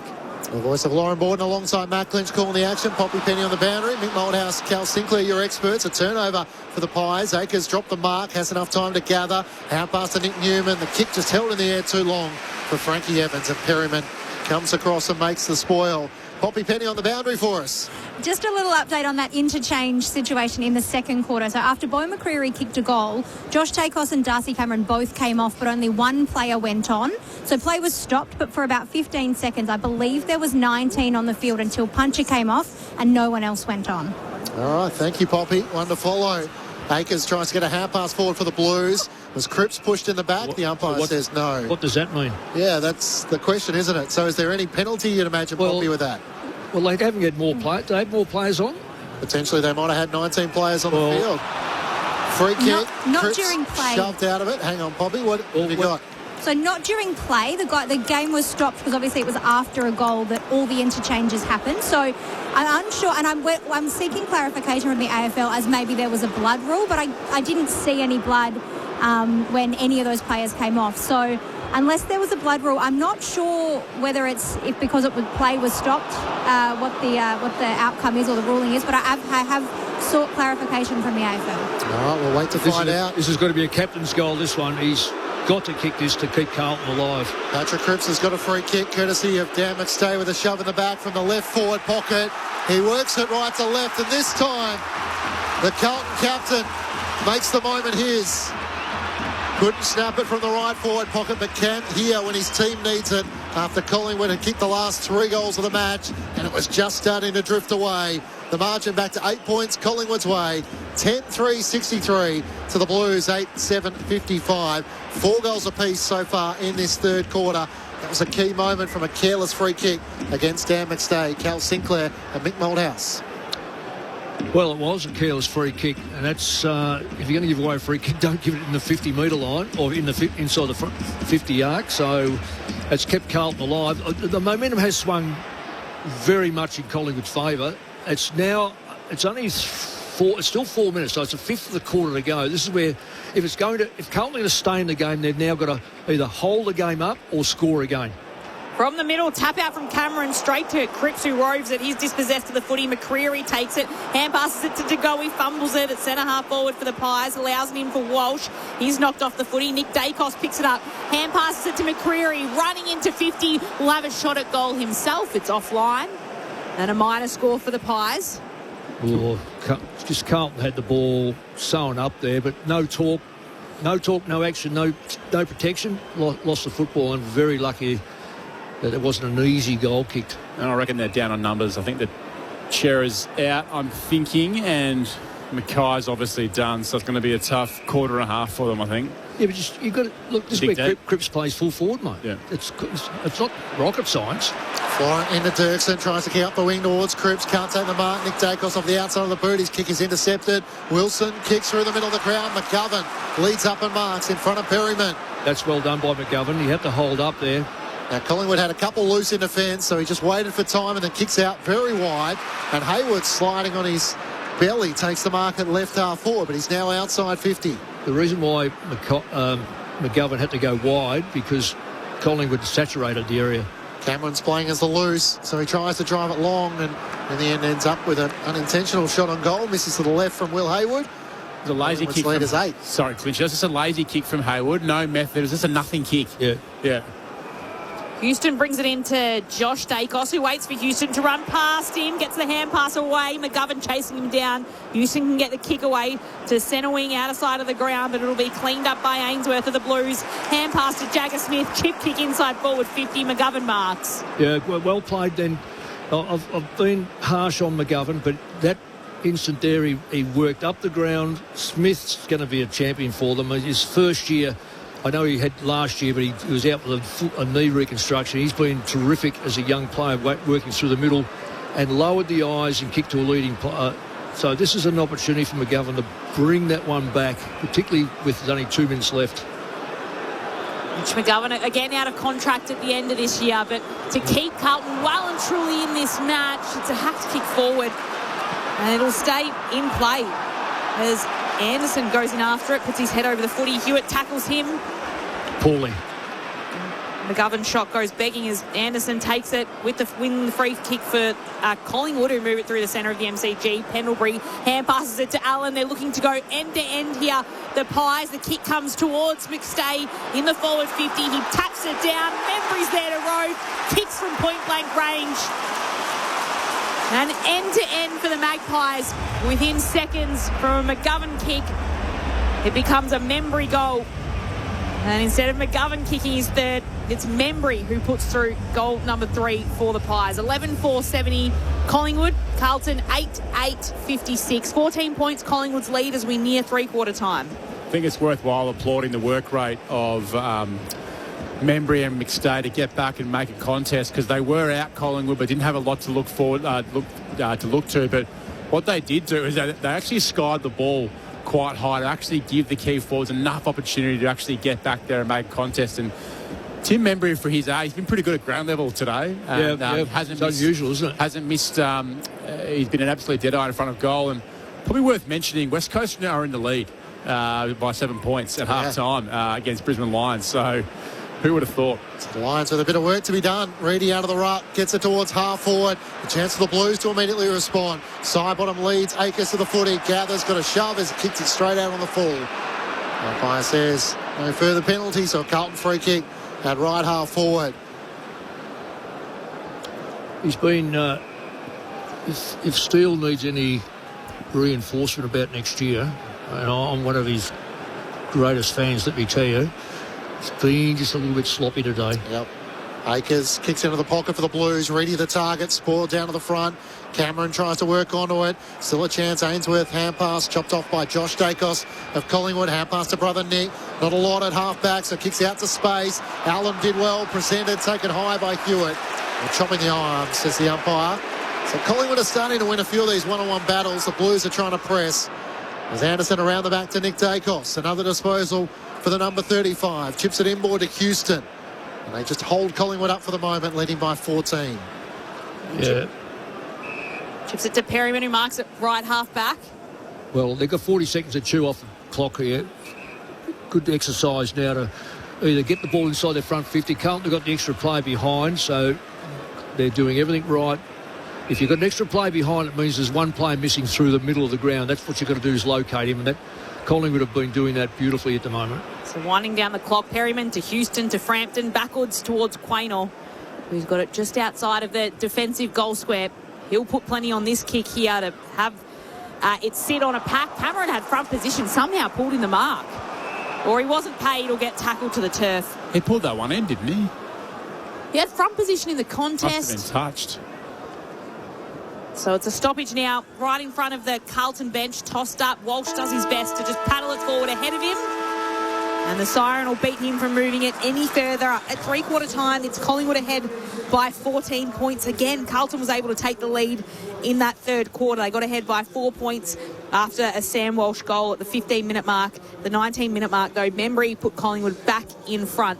And they're able to lead by 14 points now at the final change. 11-4-70 Collingwood, Carlton 8-8-56. The goal kickers so far tonight for Collingwood, Tim Membry has 3, Beau McCreery has 2, Dan McStay also has 2, and then singles to Jordan DeGoey, Charlie West, Sam Swadling and Ned Long. Well, for Carlton, Mitch McGovern has a couple, and then Jagger Smith, Pat Cripps, Ben Ainsworth, Brodie Kemp and Sam Walsh, all with singles for the Blues. So Collingwood leading by 14 points at three-quarter time here at the MCG. Meanwhile in Perth, as Cal Sinclair alluded to, it's the West Coast Eagles who lead by 7 points at half-time over the Brisbane Lions.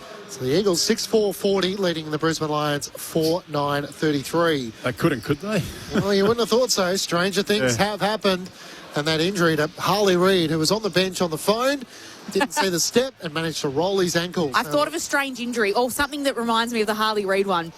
Peter Dean in 1995, the premiership, when he's accepting his premiership medal and he stands on the top of the premiership podium and he falls over the top. I don't think that resulted in an injury, but a little bit Harley Reid-esque. Well, on the SMS, 0437 774 774, Dan says, and I don't know if you can remember this, Mick, because it's well before my time, Bob Pratt missed the 1935 Grand Final for South Melbourne because he was clipped by a truck after stepping off a tram on the Thursday prior to the game. I did hear that. So I might have to get the ABC fact-check team just to confirm that for us, but... I was listening on the radio when that happened. But let us know the bizarre injuries in which you've heard after Harley Reid has stumbled on the bench while chatting on the phone and rolled his ankles. 0437 774 774. Great to have your company on this Saturday night. This is Saturday Night Footy on ABC Sport. How much can we really know about the dead? In our podcast, we're gossiping each week about the divas, ruffians and con men of Australia's past. So join me, Alicia Simmons. And me, Lee Boucher. Search the Dead Can't Sue podcast on ABC Listen. This is the 2026 AFL Premiership season with ABC Sport. Brady and Cameron spills down to Lipinski. Kick is smothered here. Dean tries to knock it away. Wilson had it, lost it. Ed Allen trying to knock it clear. Spills away. McCreary over his shoulder. Puts it through for his second. To Turkson through the middle of the ground. Hewitt had to sidestep. Cameron did well. Cripps on the overlap to Evans. They've got it to half forward. Wilson runs onto it from 45 out. McGovern's in the goal square. He takes the mark against the behind line. 2 steps, opens up the angle and snaps it through. And McGovern puts through his second. Sam Walsh directly in front. 40 metres out to give the Blues the lead. And the Carlton fans are up to the MCG. Allows Maynard to put the footy inside forward 50 deep. It ricochets back to Membry. He snapped and Membry goals. McGovern coming. Sidesteps him. Kicks inside 50. Underneath it, Harvey Harrison. Sport away. Longs the Cromer. Curls on goal. Back-to-back goals for Collingwood. Sends it inside 50. Membry's the target. Balls to the front. This is where Collingwood are a bit dangerous. To go, he crashes into Patrick Cripps. Spills out Magpie's way. It's gathered by Swadling. It opens up in front of him and he puts through the goal. Collingwood with 3 quick goals to take command. Hand passes it to Allen. They're looking to go end-to-end here. The Pies, the kick comes towards McStay in the forward 50. He taps it down. Membry's there to rope. Kicks from point-blank range. The AFL on ABC Sport. On radio. ABC Sport Digital Radio. And ABC Listen. 3/4 time of the MCG. Collingwood by 14 points over Carlton, their arch rival. 11-4-70 to the Blues, 8-8-56. Collingwood are inside the top 10 at the moment, having won their last 4. They're in 9th position. Josh Fraser, the former Pie, now the interim coach of the Blues. His side is in 12th spot, 8 wins and 9 losses after their unbeaten run came to an end last week against the Hawks. It's a massive final term coming up. Matt Clinch and Lauren Borden calling the action. Poppy Penny down on the boundary. The thoughts of our experts, Mick Bolthouse and Cal Sinclair. Well, I think we were chatting, Mick, just off air. Like, it's been a little bit difficult to kind of pick a best player.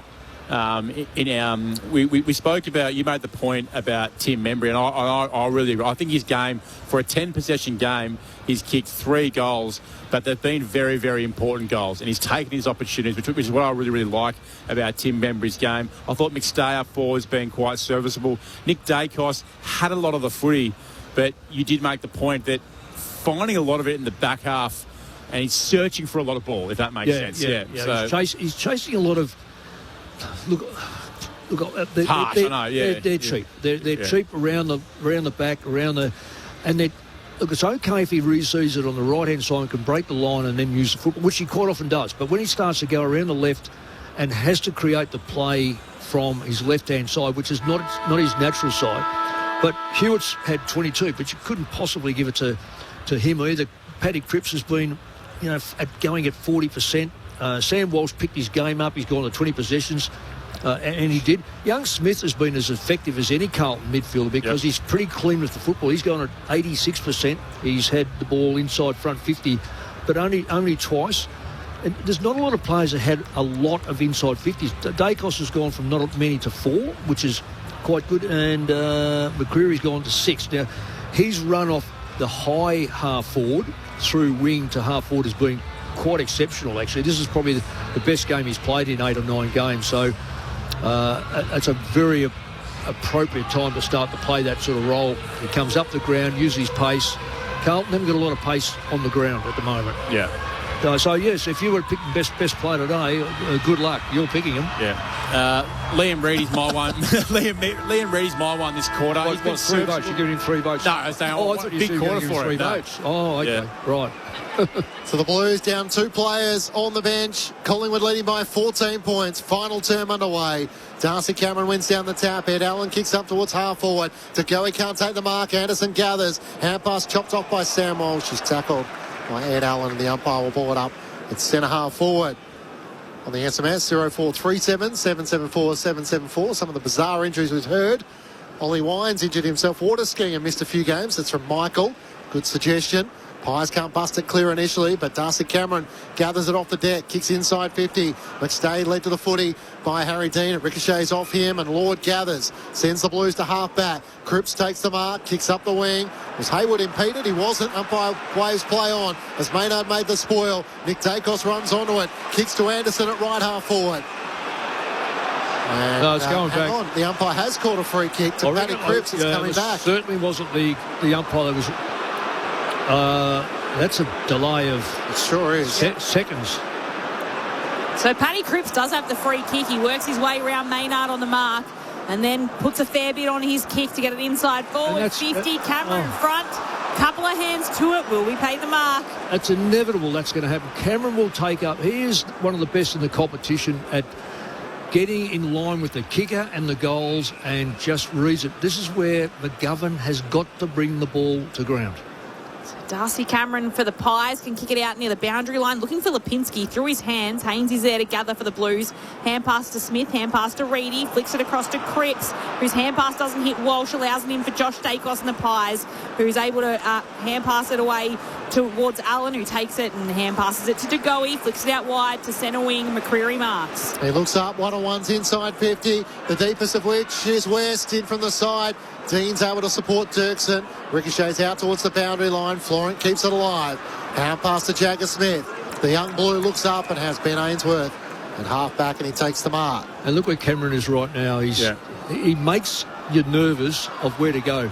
This has to be. Well, he gets straight. Well, Ainsworth tries to get it to McGovern, nudged underneath it by Puncher, who takes the mark, leaning back. Yeah, good play. Tell that to the ATO. Yes. If he didn't mark it, Cameron was going to, because they were both in line with the kick. Yep. And that'll be the challenge as well for Liam Reedy in just his 7th game of AFL footy. How much petrol's in the tank? The 26-year-old. Puncher kicks laterally to Quainer, left half back, sends it up the wing. West in front takes the mark. To the frustration of Dirksen, who couldn't get a hand in there. Sends it into the pocket, into the direction of Anderson. Haynes dropped the mark. Florent cleans it up for the Blues. In the back pocket, runs a fair way. Squeeze the kick up the wing. Ainsworth, great one-handed pickup. He gathers it right half back. Kicks up to McGovern. He marks centre wing. McGovern waits, then hand passes to Ainsworth. Running along on his right. Runs all the way up to right half forward. Centres the kick. Looking for Smith. Just couldn't take the mark. Spills down to Cottrell though.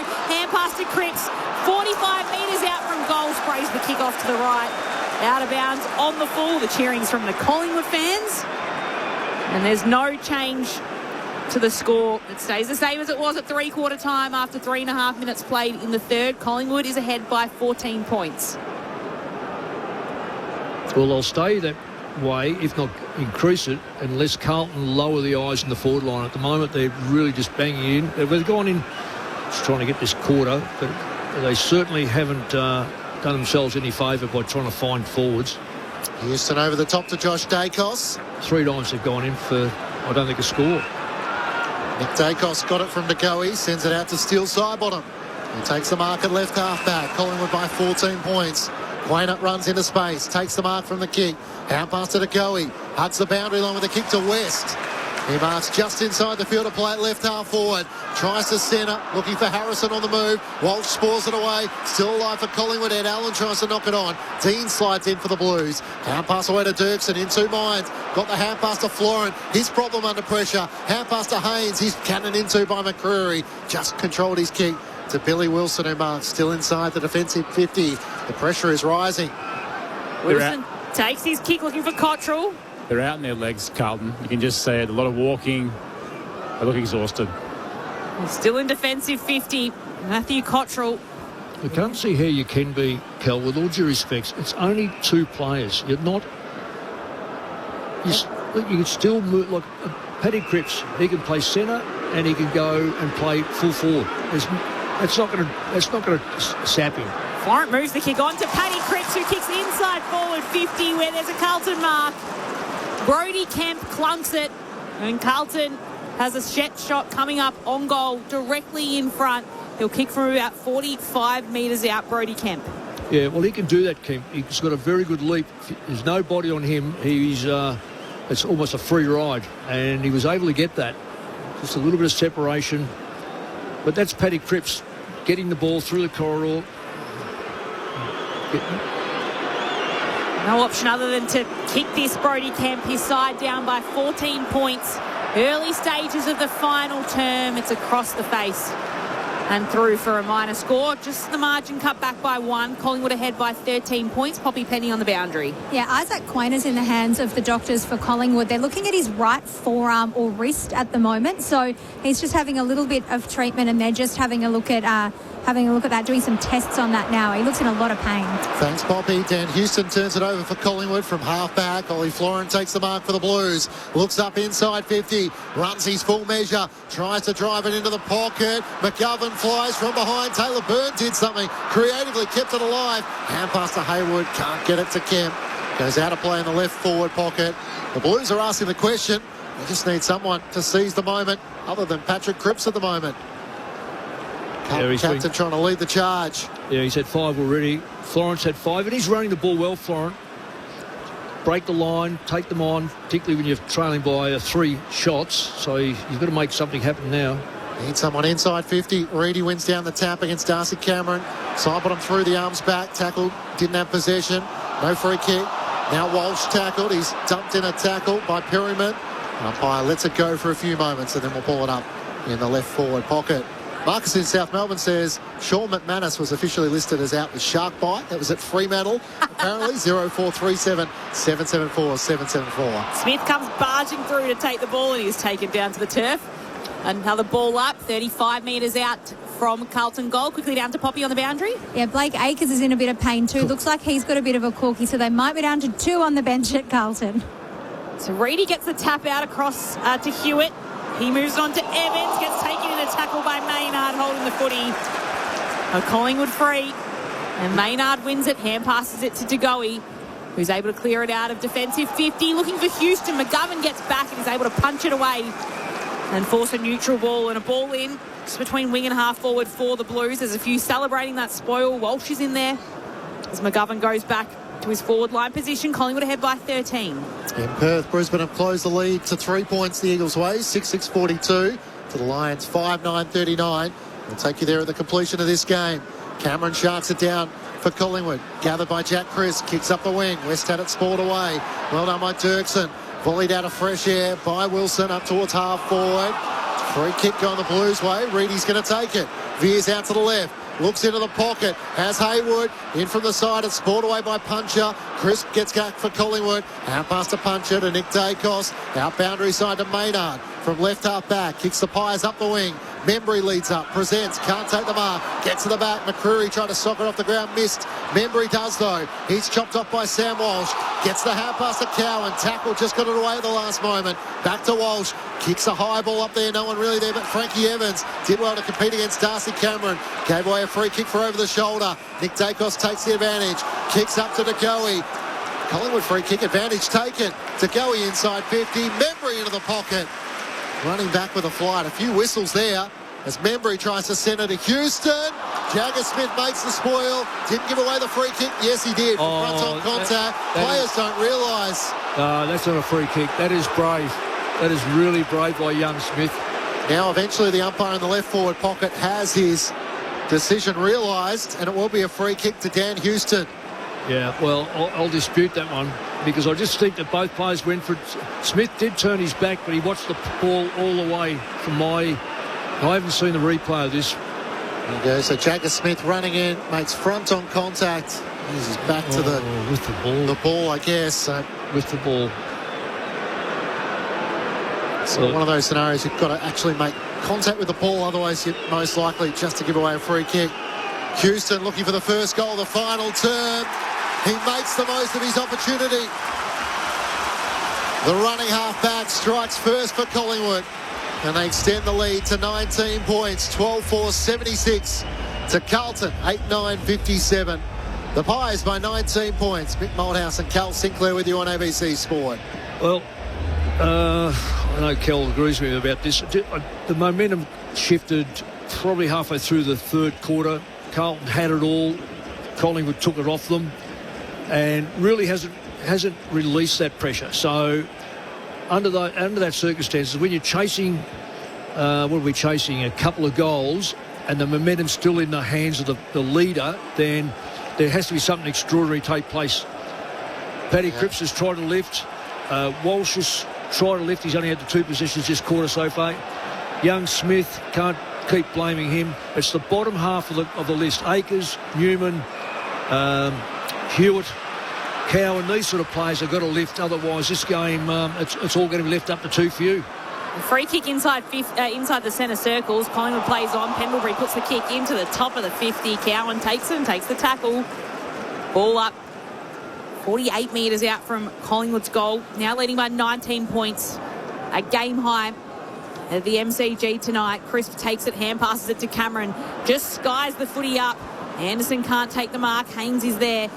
Finds a gap to put the ball outside of 50. It'll be coming right back in there as it's Swaddling that picks it up for the Pies. Hand passes it to Perryman. He slips over. Underground hand pass will still find Membry. Hand passes back to Perryman, who stood up, takes his kick, centering ball inside the 50 into the centre, and there's a free kick.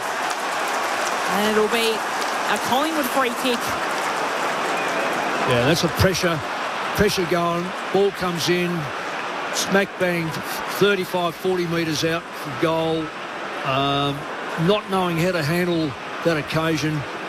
You don't say Anderson by any stretch of imagination has got a lot of experience. What he did, he played it well. He played in front and was manhandled prior to that ball coming in. So it's a free kick every day of the week. So Florent just tugging at the arm there on Anderson. And that means Angus Anderson will have his set shot from right in front of goals, 45 metres out. His kick is straight. And it's straight and through for Collingwood. And it makes things very difficult for Carlton from now.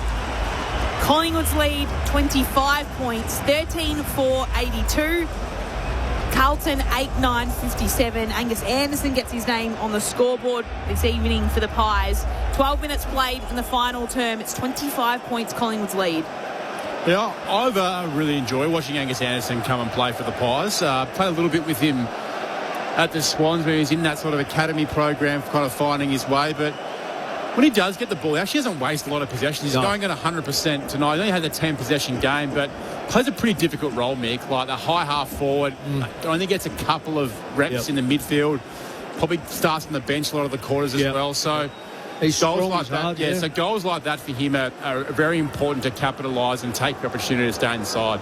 6 of the last 7 goals of the game have gone Collingwood's way. Makes it hard for the Blues. But Jagger Smith dodging and weaving out of the middle. Kicks long towards full forward. Kemp had it spoiled away from him by Frampton. Running onto it, Ainsworth in the right forward pocket. Long centering kick. Swaddling's outnumbered. Clears Cottrell and Taylor Byrne. Goes out of play in the left forward pocket for the Blues. There's a future for Carlton. Smith out of the centre. That was brilliant by young Smith. For a kid that's come off a full reconstructed knee, believe me, watching players come back, it takes another 12 months to get your confidence. He's been fantastic.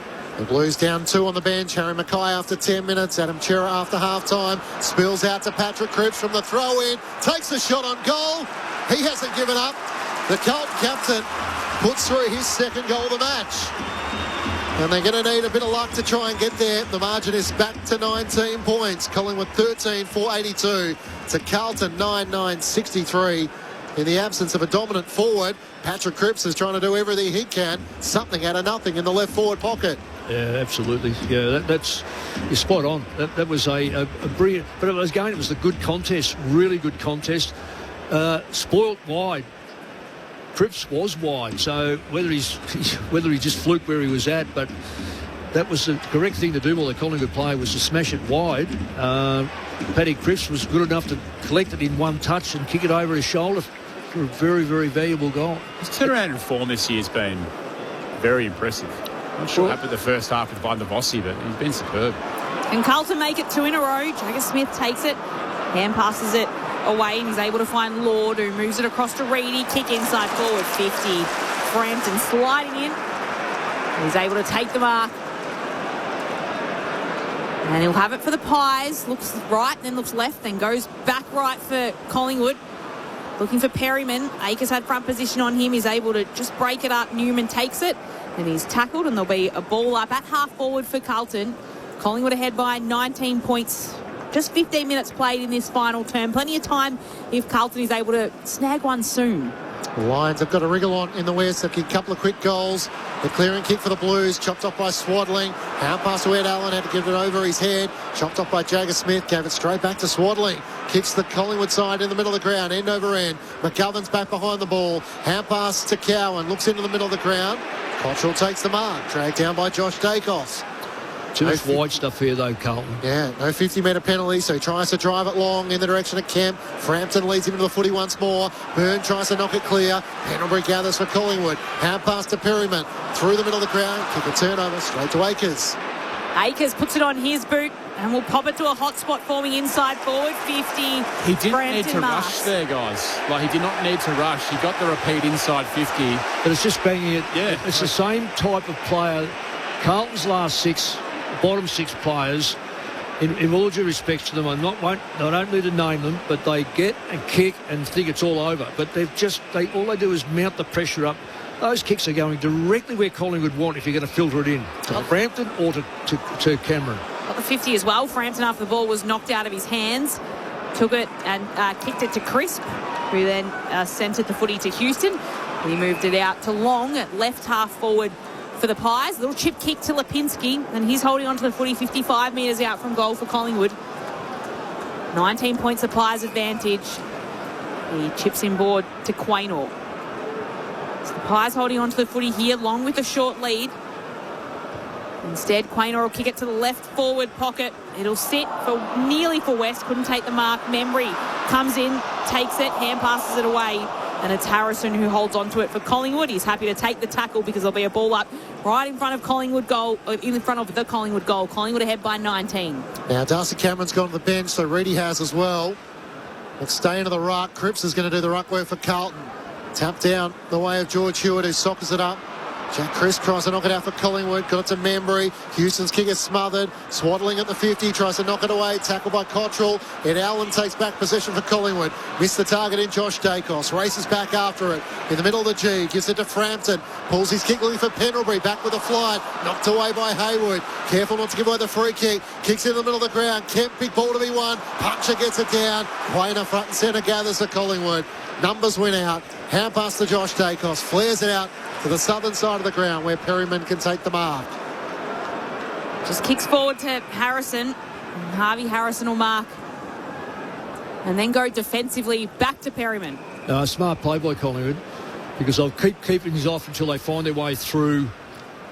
And they're just about with Pendlebury, particularly with Pendlebury with the ball in the hand, he'll slow it down to the point where you won't realise time's passing. No, well, look, no one's going to him. He's sat, I reckon, 15 seconds with the football. And that's it's smart play. You're leading by 20-odd points or thereabouts. Shoot up about 45 seconds and haven't left centre wing as Nick Dacos takes it, chips it across to Pendlebury. His hand pass doesn't quite get to Nick Dacos. There's a 50-metre penalty. Yeah, he's going to have a shot from goal 15 metres out, so... just smart play by Scott Pendlebury. So a 50-metre penalty. We'll see Collingwood have a set shot at goal, and Scott Pendlebury as well from... Was it 50 metres in Kel? Did he play on? No, he made out he's going to play on? He didn't deviate. Isn't that play on? No, he didn't deviate. He actually didn't even... The ball didn't even release his hand. Well, that's fair enough. Actually made, yeah, fair enough. It's 50 metres. So man on the mark, 35 metres out.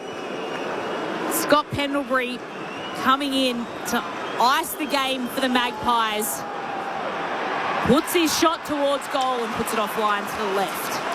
So Collingwood's lead, 20 points, 13-5-83. Carlton 9-9-63, 19 minutes played in the final term here at the MCG. Crowd posted at 83,885 in.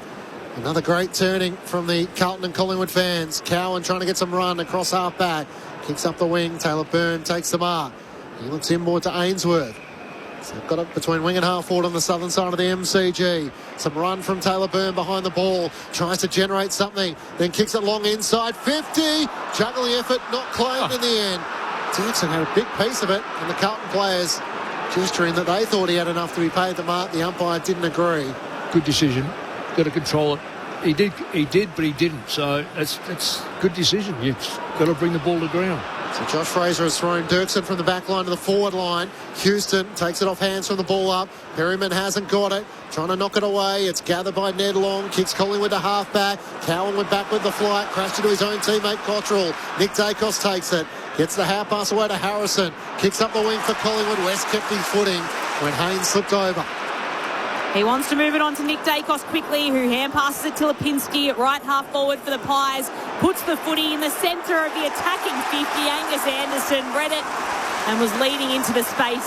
He clunks the mark and gets some high fives from his teammates as well as he lines up for a set shot on goal. Yeah, difference, one end to the other, one-on-one. Carlton really, and in all honesty, just have players that aren't up to the same level as the Collingwood opponents. And there's a classical case. That ball was coming in as an even ball. And Anderson just took the front position. His backline player went behind him, slipped all over. And Charlie West as well. And West. Yeah. Angus Anderson for a game-high lead for Collingwood. Slams it into the right goalpost. And just a minor score for Angry Anderson. Collingwood ahead by 21 minutes played in the final term. Saturday afternoon footy on ABC Sport. Well, Brisbane are leading the West Coast Eagles by 9 points over in the West. The Eagles led to half-time. George Hewitt gathers on the wing, members side. Now that came off Isaac Quayner's boot, so it will be a Carlton free kick, and Brody Kemp's away to that, so quickly races after the footy. Collingwood by 21 points. Kemp comes inboard. Wilson takes the mark for the Blues. Billy Wilson looks up inside 50. Cripps is the deepest target. McStay's gone back. He makes the spoil. And ricochets out towards Kemp. Tackled by Long and Josh Dacos. The umpire will ball it up. So Nick Dacos leads away with 33 disposals, 9 score involvements. Paddy Cripps, the leading disposal getter, with 28 for the Blues. Tossed up, and it's McStay who's able to palm it down against Akers, who is in the ruck for the Blues at the moment. Then Akers does the tackling on Anderson, still gets a hand pass away straight to Walsh. He's taken to the turf by De Goey, and there'll be a ball up at centre wing. Broadcast side of the ground, Collingwood ahead by 21 points, looking for their 5th win in a row and their 6th consecutive victory against Carlton tonight. Tossed up, Cameron palms it down, Chris takes it, hand pass to De Goey, hand pass to Lipinski. He moves it on quickly by hands to Allen, who'll pop the ball inside forward 50 for the Blues. West does well to get a little bit of separation on McGovern. It's McGovern that takes it though, hand passes it to Nick Newman, and he spears a pass down to find Cottrell out of side of the ground, centre wing. He looks into the middle of the ground. He's got Sam Walsh free. If he can get it to him, he takes the mark. Now pass around the back to Wilson. Looks up to Jagger Smith. He plays on immediately. Gains 15 metres. Kicks looking for Kemp. Spoiled away from him by Puncher. Spills to the front. Cripps gathers. Hand pass a little loose for Hewitt. Keeps it alive, trying to get it back to Cripps. Around Cripps. Jack Crisp. The hand pass came to Kemp, who feeds it back to Lord. Centering ball. Cottrell flying in from the side. Takes the mark. He's only about 25 metres out from goal. Slightly right of centre. Yeah, well done by Carlton to keep the ball in play, particularly through Paddy Cripps. Just saying, we're just talking just behind the scenes here, and we're looking at Nick Dacos this quarter. He's had 8 possessions, and we're looking at, say, Sam Walsh has had 4 possessions. Matt Cottrell to keep the game alive. He pops it through from 30 metres out, and the margin's back to 15 points Collingwood's way.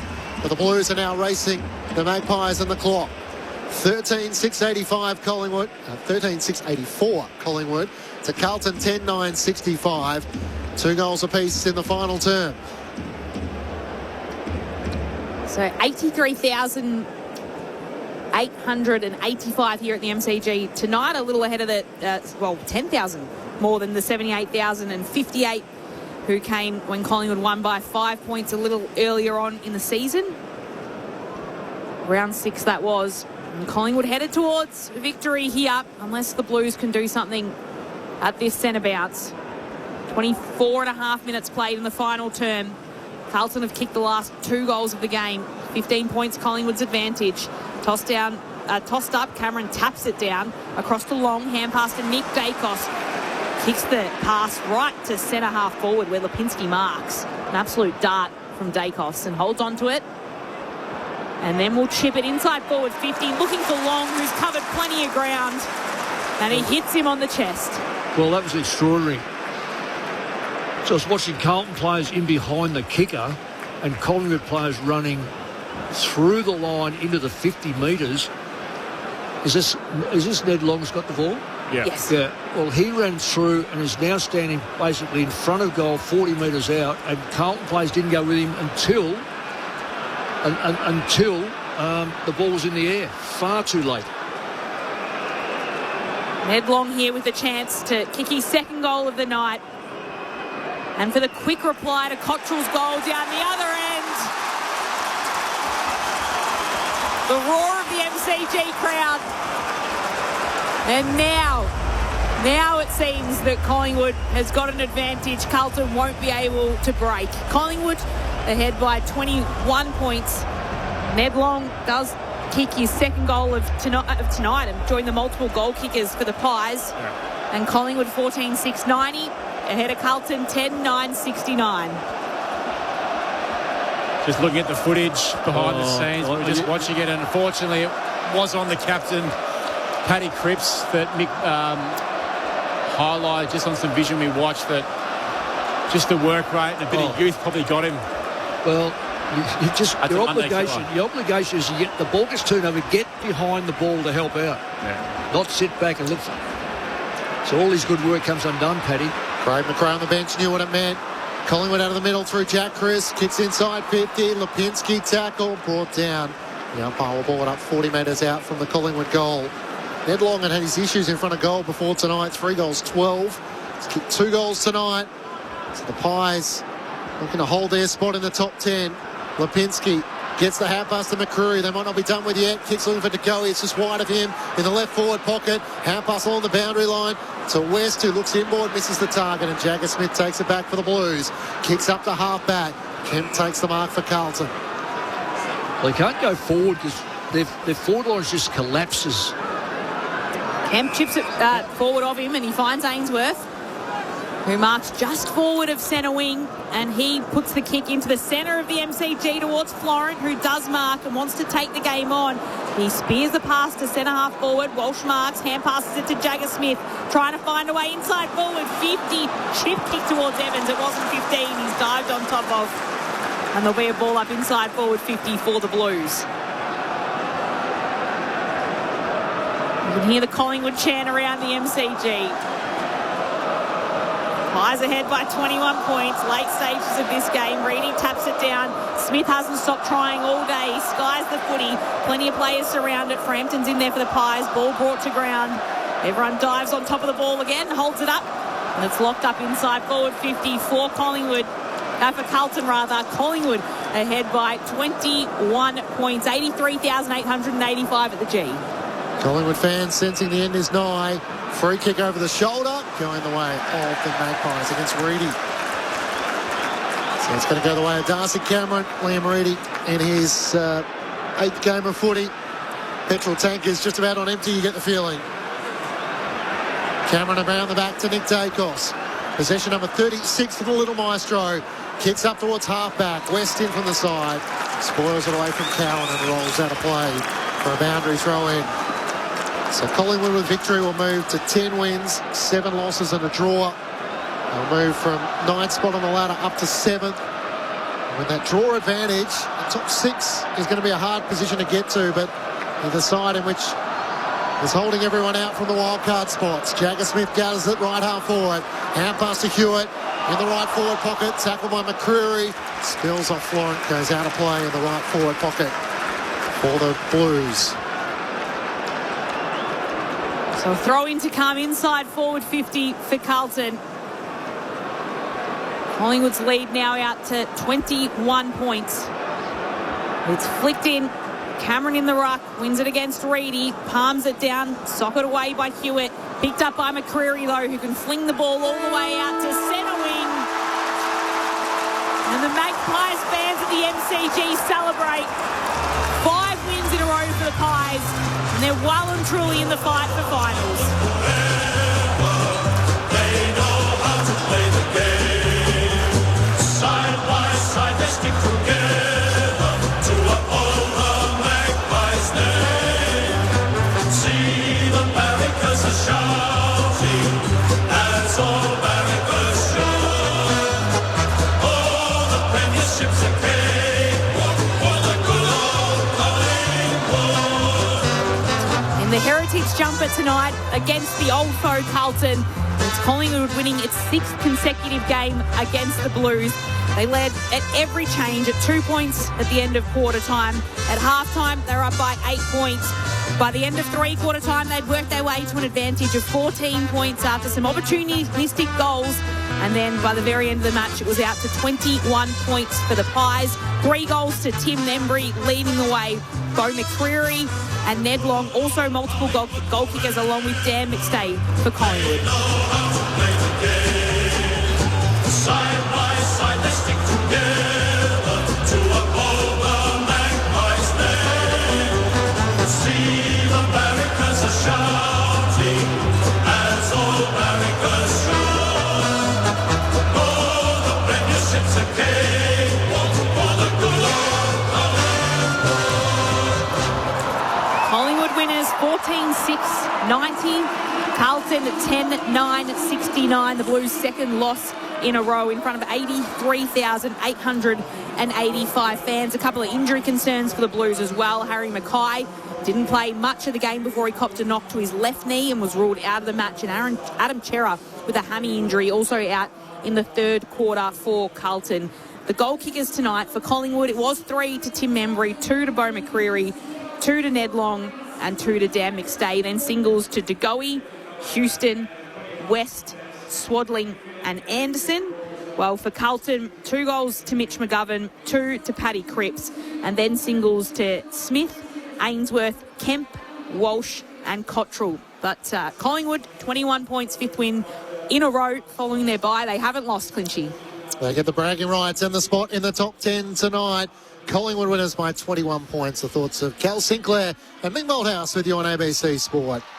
Well, that was a hard one, Mick, to be honest, to sort of judge. To Carlton's credit, they came back. They adjusted at times throughout the game, and you sort of felt they had a sniff. There were times where we thought Collingwood were really on the back foot, but I felt out there in that last quarter, they just really ran out of legs, to be honest. It felt like they had a lot more power and drive and covering the ground a lot better. I thought the defence of Frampton was really, really good in the last quarter. He took some really, really strong intercept marks. The start of the game was set up, I really feel, with the key forwards. McStay had kicked 2. Tim Membry had a really good game, kicking 3, even though he didn't get a lot of the footy. McCreary's kicked 2. Sam Swaller's getting involved. Charlie West, I thought, had a really, really good game. Not a high possession game, but particularly marks overhead. I thought he was absolutely outstanding for a young player, finding confidence at the level. There were patches from Carlton. We probably felt their method, Mick, throughout the game was you just kind of didn't know how they were playing. And I think that in that towards the back end of that second quarter, they had 3 or 4 opportunities in front of goal that would have been really probably would have propelled them into going into a really strong lead at half time. But I felt probably Membry's second quarter, a couple of goals at ground level. There was another one, not sure who it was, from an unfortunate, pretty powerful spoil from Carlton, but I thought that was a real pivotal moment of the game. Not sure how you saw it. No, I'm with you. This stats are stats. You've got to be very careful. 52 inside 50s each. One scores 19 times, the other scores 20 times. But one scores only 6 points, kicks 14 goals, and they kick the 14 goals because they're in good position. Very few flukes. There was nothing there going, well, they kicked the goal of the day. They've kicked the goals that should have been kicked from there. Missed 1 or 2 perhaps, like most sides do. But on the other side, you had 10 goals, 9, and we know full well out of that there was probably 3 or 4 that were just butchered. But more importantly, more importantly, the ones that didn't score. And I was amazed at how many times Carlton had the football in a scoring position. Someone either fell over, bubbled it, took the wrong option, one more hand pass, went for a short kick that got in. Even that last batted play. Smith, as good as he is, kicked the ball 10 metres and expected to be paid by the umpire. I'm glad the umpire saw it was only a 10-metre kick. So the option and Paddy Cripps comes out of the centre and goes sideways. Now, there's a thing, well, you've got to look up, and if you can't find a target, then find a target. But the fact were, come out of the centre. So it was 6-6-6. It was always going to be a contest at the very worst if he goes another 10 metres, he kicks the goal or has a shot. I don't still think they would have won the game for it. But that was synonymous with the game, even though Carlton at times looked really good. Just look, it's the bottom six again, and I say this every week, that when you see sides that are not good enough, it's their bottom six that let you down. They get in because of endeavour, or they get in because of injuries, they get in because they're on the list. I don't care how they get in there, and I'm not going to name them because that's unjust and it's unfair. But until those sides can get better value out of that bottom six, I'll go the bottom six of Collingwood. Puncher, very good. Did the thing, and I'll name these six. Anderson, really effective, really effective. And Billy Frampton in stats, and I don't see him as the bottom six, so I won't count him. I've done something to my earplug there. Swaddling, yeah, I reckon he's the same. Finding his way, yeah. Ned Long's another one. Ned Long's in, out, doesn't always get the games he wants, but did the job that was needed. And can I just repeat what I said? What did I say before half time about McStave? He kicks 5, they win by 10. Yeah. He kicks 2, but they win by 21. He was injured at quarter time, was he? He didn't finish out the game, no, I don't think. He gets 3 possessions, 3 kicks. Lauren, 3 kicks. After half time. No, for the game.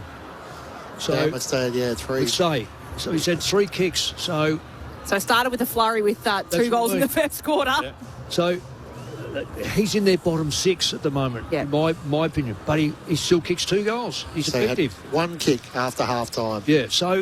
But he rucked okay. So the double ruck really got Carlton because they ended up having a non-ruckman ruck. So another one to mention would be Charlie West. I thought, I thought he was quite good overhead tonight. Yeah, I thought he was pretty good. Yeah. So the Pies, strong form continues. Mick, a 21-point win over Carlton, but their depth is being tested at the moment. Let's join the winners with Poppy Penny. Yeah, they're coming into the rooms now, getting a massive round of applause from friends and family. Isaac Quaynor and Nick Dacos, and Josh Dacos leading them in to a pretty raucous crowd, which I'm pretty sure you can hear in the background. Darcy Cameron is just grabbing his tiny baby, which looks even smaller because obviously he's not a small man himself. So he's got his tiny baby, which could only be a few months old, I think. And I reckon this might be, whilst a very excited rendition of the song, maybe a little bit of a quiet one because we do have little ones in the circle. There are a couple of other kids joining in here as well at the Collingwood Circle, and we're just getting ready to sing the song. I think it will be a quieter rendition.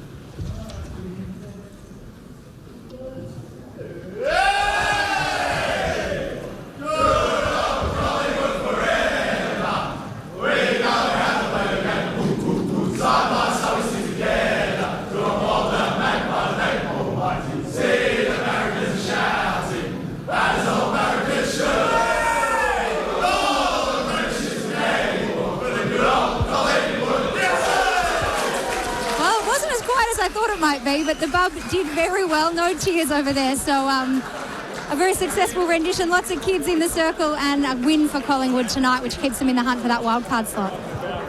Thanks, Poppy. A 5th consecutive win for the Magpies. They're 6th against the Blues. 21-point winners tonight. And they jump from 9th on the AFL ladder to 7th. So they're holding the wild card spots at the moment. And they are beating the teams below them. The challenge will be for Craig McRae's side. In the weeks to come, can they beat any of the teams above them? We'll bring you some reaction from the Collingwood rooms shortly. We're going to take you over to Perth for the closing stages of the game between the West Coast Eagles and the Brisbane Lions. The Lions have moved clear, 10-11-71 to the Eagles, 8-7-55. We'll also bring you the votes for the ABC Footballer of the Year. But maybe just some final thoughts from Mick and Cal as to what made Collingwood just that little bit better than the Blues tonight. Yeah, I think probably Harry Mackay going down early didn't help the situation. You probably just felt like they had a lot of repeat inside 50s, particularly earlier in the game, and they had this strategy of sort of going long to the top of the square, which actually wasn't working. So they didn't adjust for that. Look, they weren't horrible, Carlton. They just sort of just couldn't capitalise. Look, you could argue that in that third quarter, they definitely had a crack, Mick. I think their defence held up pretty well by Harry Dean with two massive spalls that just got shoved down Tim Membry's throat, to be honest, and he just took his opportunities in front of goal. But it's a really good point from Mick. Like, the bottom six is really, really important from any side, and I think for Collingwood, look, they've got a bit to play for now. Collingwood, probably 3-4 weeks ago, we're probably sitting there going, what does the next kind of couple of years sort of look like? But now they're in contention. Like, they can still compete with the best. Whether or not it's very, very tough to win it from their situation. You need a lot to go right. But, it's still got Darcy Moore to, come back. I'm not too sure how. He's not coming back, is he? No, I don't think he's coming back. Well, there goes my knowledge. Yeah. Should be Jeremy Howe, maybe. But they certainly have some troops who won't feature. Jamie Elliott, obviously, season done. And Lockie Schultz hoping to come back in a couple of weeks. What about for the Blues fans, Mick? How do they leave the G tonight? Very disappointed. They'll be really disappointed. It's the old one created through white collar, blue collar, suburbs not far distant, the old VFL, and they love to hate each other, especially the supporters. I think the players are sort of, because they don't no longer sort of come from the backyard, come from all over the place, they're not as entrenched in that, but it rubs off, and I know how the supporters feel about it. And Carlton would have fancied themselves. They've had the 7 wins. They lost last week badly, but that was, we could say, well, it's a hiccup. We're back in business. But their work ethic, and I think we saw this, Kel, on a few occasions, and Collingwood can cut you apart with that speed, particularly with Dacos.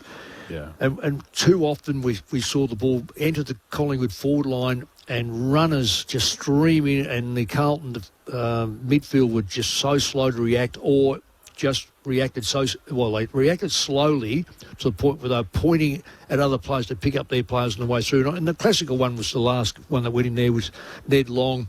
He stood at centre-half forward for about a second, and that's 10 metres in my book, and the ball was kicked in the air, and he marked that so clearly before his opponent got there, which is Paddy Cripps. So do we blame Paddy Cripps? Maybe we just blame the midfield in general, but they couldn't get there. I totally agree that, and I think the inexperience also, Collingwood will say, well, we had a lot of young players too, but you've got a young, inexperienced ruckman for a start off. Yep. You lose your big key forward.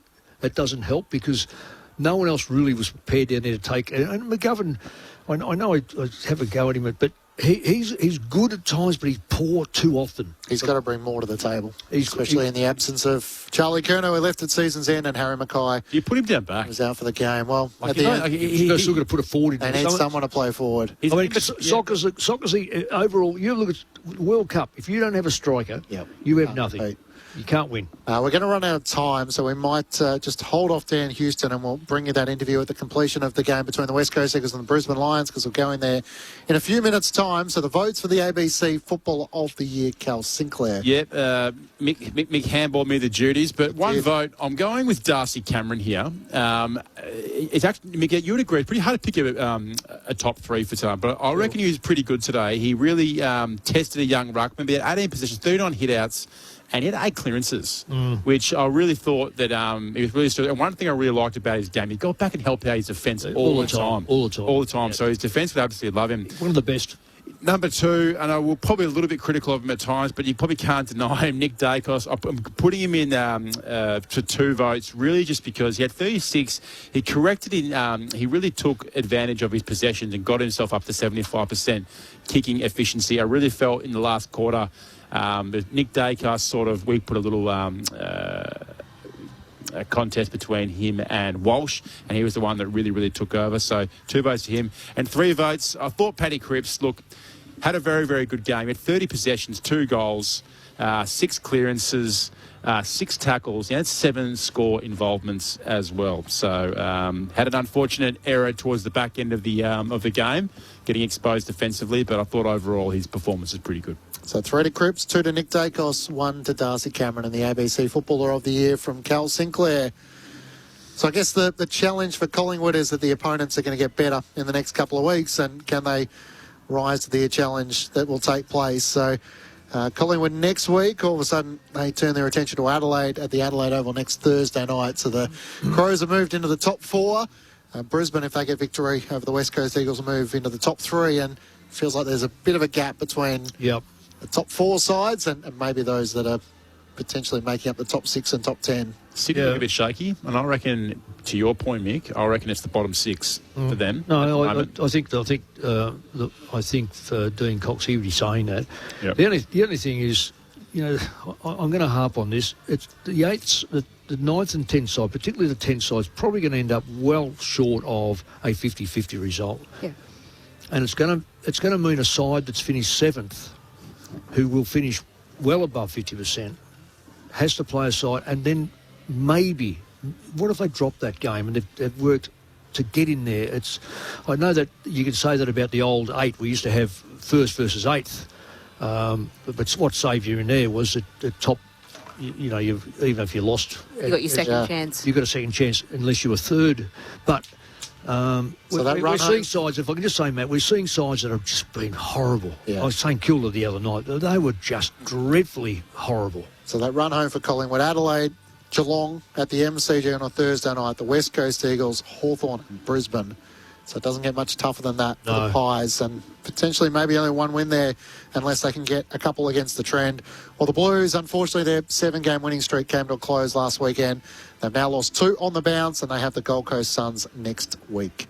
We're going to make our way to Perth. Thank you, Cal. Thank you, Mick, for all your work tonight. Thanks, guys. We're going to bring you some reaction from the Collingwood rooms with Poppy Penny, so we'll bring you that at the completion of this game. Thanks to Loz. Thanks, We'll hear you again tomorrow at the MCG for the Hawks and the Tigers, but the Eagles 9-7-61, trailing the Brisbane Lions 10-12-72. Let's join our commentary team over in the West, led up by Clint Wilden and Mitch Turner, Chris Waterman and Bo McDonald. We'll chat to you tomorrow from midday for AFL Sunday. 9-7-61 in front of 41,560 fans here at Perth Stadium.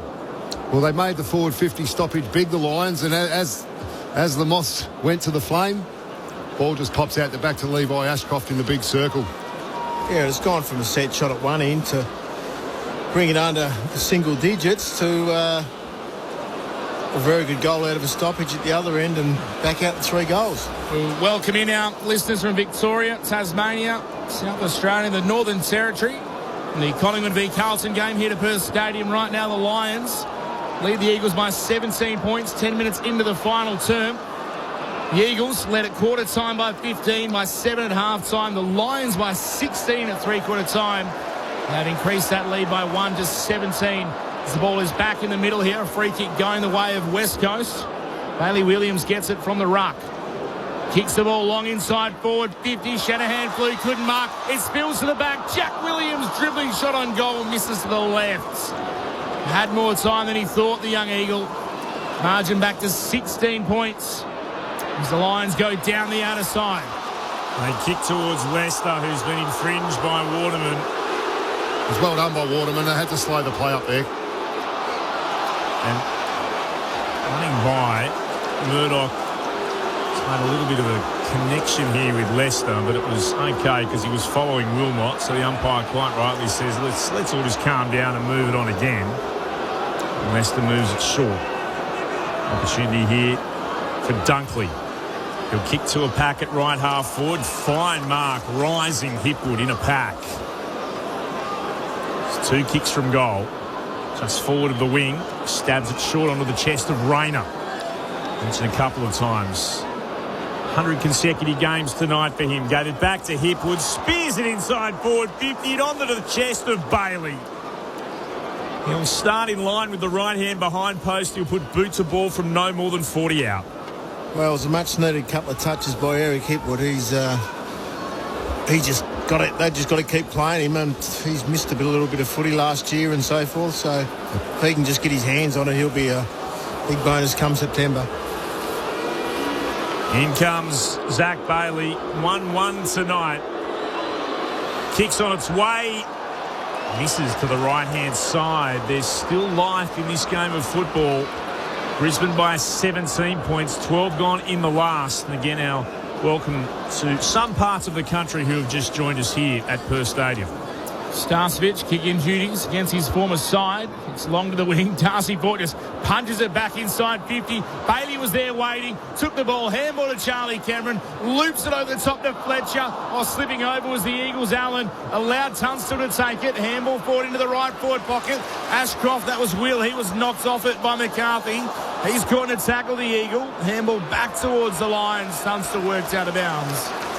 Boundary thrown to come just outside right half forward for the line. Love that from Darcy Fort, ruck 101. Just punch it back into the 50. It's amazing how many times your teammates will run onto the ball. I've seen some ugly passages, but that was one of the better ones. Just repeating, 41,560 here at Perth Stadium for this Saturday night clash. The ball spun back in, off hands, overrunning it, Rayner. Jack Williams for the Eagles tackled, dropped it, free kick Brisbane. Willem Dersma just holding the throat region. He's limping away from this contest a little bit. The Lions have the ball, though. It's a free kick in the hands of Josh Dunkley. Points long, sends it in that direction. Looking for a marking target. Big fly, no one takes it. Bailey at the back, knocked through by McCarthy of the Eagles. Rush behind. Takes the margin to 18 points. 11-14, 80 now Brisbane. West Coast 9-8-62. 14-minute mark approaching in the final turn. Short kick, had to be precise from Herbert. It was to Hoff. He was under extreme pressure. Up the corridor they went, and they do so again to Franco. He'll move it short once more to Herbert. Sweeping hand pass on to Baker. Heads in the direction of left half forward with a kick. Jack Williams front position. Couldn't mark, but he had his arms chopped. And he'll get the free kick here for the Eagles. Against Fletcher. It's moved short again. Here's Murdoch. With the strapping around the head. And come off treatment for a blood rule earlier tonight. Short to the former line. Premiership player with Brisbane in Starcevich. In the middle of the ground, he'll kick towards full forward. Ford dropping back. Took the mark at fullback. And he has it for the Lions. He'll steer it out dangerously. Almost one down by Herbert. Spills it in front of Fletcher. Allows Leicester to pick it up for Brisbane. And he'll move it short to Dunkley. Still the Lions by 18 points. 15 gone in the last. Quick kick inside to Will Ashcroft. Not 15 called. Immediately took off. Took 3 bounces. Teammate in Jasper Fletcher wanted to give him the handball back. And free kick is going the way of Will Ashcroft. He was held as he was looking to receive it. Another possession for him as he goes laterally inboard. Finds a teammate in Dunkley. Further inboard again to Ainsworth. Now the full switch is on. Comes to the northern side. Out in front of Wilmot. Did well to gather in front of Harley Reid. Picks it up. Kicks inside 50. Morris on the lead. Couldn't mark. Out the back Lohman. Slick handball to Jared Berry. Snap around the body. Middle of the 50. Rayner. Oh, collected. Absolutely poleaxed by Liam Baker. Free kick coming. Baker's not happy. Rayner was juggling the mark and Baker's come through and collected him. Slow-mo replay probably doesn't do justice and just how much force Baker hit him with. It's a free kick to Rayner, 25 metres out, slightest of angles. That's a free kick for sure. He got him high, he did. Yeah, he jumped. As soon as you jump off the ground, you're in trouble. And Bakes jumped off the ground. And, I mean, it's not the land of the Giants between those two, but got him high. Cam Rayner. Slow, deliberate approach. This will make it hard for West Coast. He kicks it into the Brisbane cheer squad. And then he talks a bit of trash to Liam Baker. A couple of players from both sides coming to get involved. It's not too spiteful, but Cam Rayner just letting Liam Baker know his thoughts. Two teams slowly separating. Brisbane now out to a 24-point lead. 12-14, 86. The Lions, the Eagles are 9-8-62. 17 minutes gone in the final term. It's Cam Rayner's first goal of the night. Akash Fodder downstairs. Just an update from Brisbane on Dane Zorko. He's going to spend the rest of the game off the field, just resting that tight hamstring. He didn't look comfortable when he came off the last time he ran to the bench, so he's done enough tonight. He's another one they've just got to get minutes into, and when the time's right, give him a spell. I wonder if he'll be in trouble for that, Baker. Was high. Rayners stayed out there, but left the ground. Little final, do. Tap one down by Bailey Williams for the Eagles to Yo. Here's Reid bursting away from Will Ashcroft. Got a little bit of assistance. Tackled, wrapped up, holding the ball. Well done, Dunkley. He'll get the free kick. Reid protesting he'd got a hand pass away. Umpire was completely uninterested in that. Dunkley looks out to the right, then looks to the left. There's options on both ways. Decides he'll kick towards the wing on the southern side of Perth Stadium. 2-on-2 battle. Spills down in the direction of Baker off hands. Here's a chance for Young to get a kick away. Deep inside forward 50 for the Eagles. Waterman front position at the back. Gallup, good mark. Defensively for the Lions. Goes to Berry, who marks at right half back. Brisbane, a match-winning lead now. They're out by 24 points. Only 19 gone in the final term. The kick back down the southern wing, and Young takes a good grab for West Coast. Plays on by a hand to the run of Herbert. Black headband on, kicks down the outer side. Gallup got a fist in there, allowed the ball to spill down to Berry. The Lion goes up the wing, punched away from Rayner by Herbert. Now it spills back to the Eagle. Handball to Franco, the two mid-season recruits combined. High kick inside forward 50. Jack Williams flies. Big fist from Harris Andrews. Still inside the Eagles 50. Draper pushed Graham off it. Came though to Davis. Out to Duggan. Now to Bailey Williams. Back inside the centre square. Goes wide by hand to McCarthy. Comes to Dersma. Takes the mark 55 metres out. And steps off his line. Kicks into the pocket looking for Yo. Bit too high.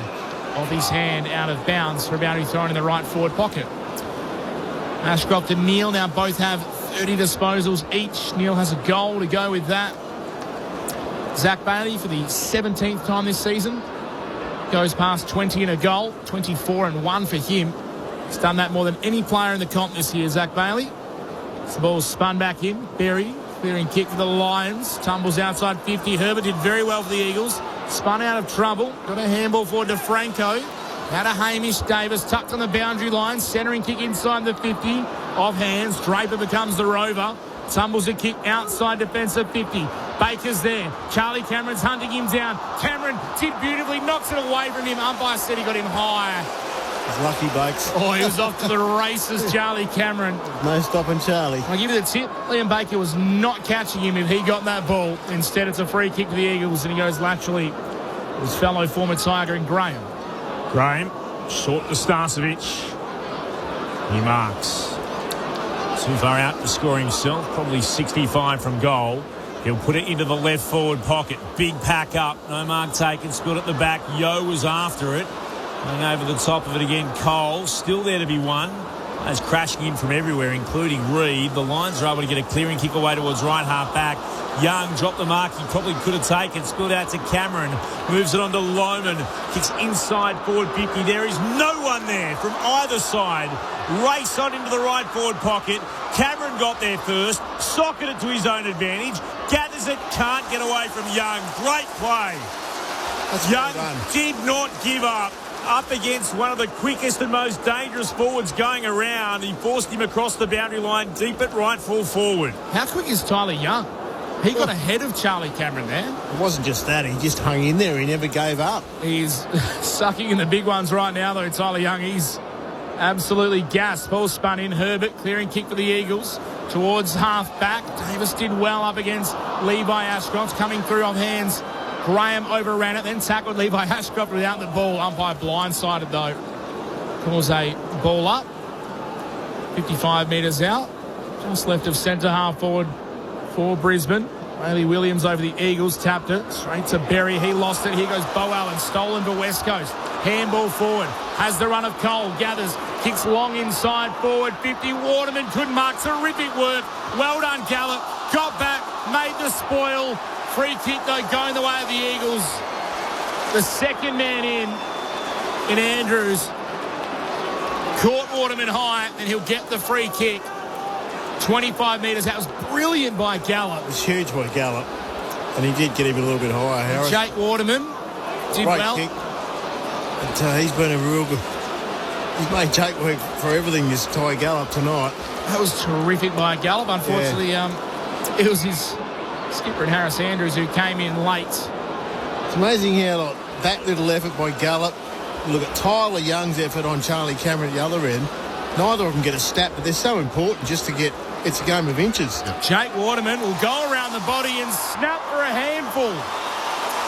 He's got 5. Well, it's a shame because Ty Gallup's played a good game, but his opponents kicked 5, and that's the sad bit about it.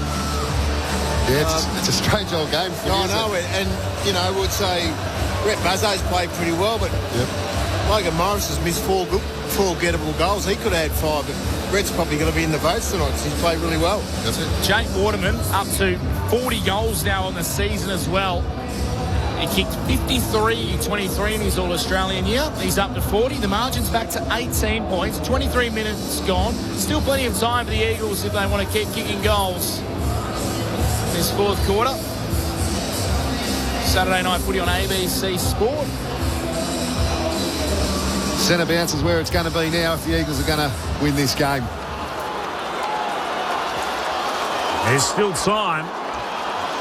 And it would take something truly special for it to happen. Umpire tells Rayner and Dersma. That's where he's heading, right behind them.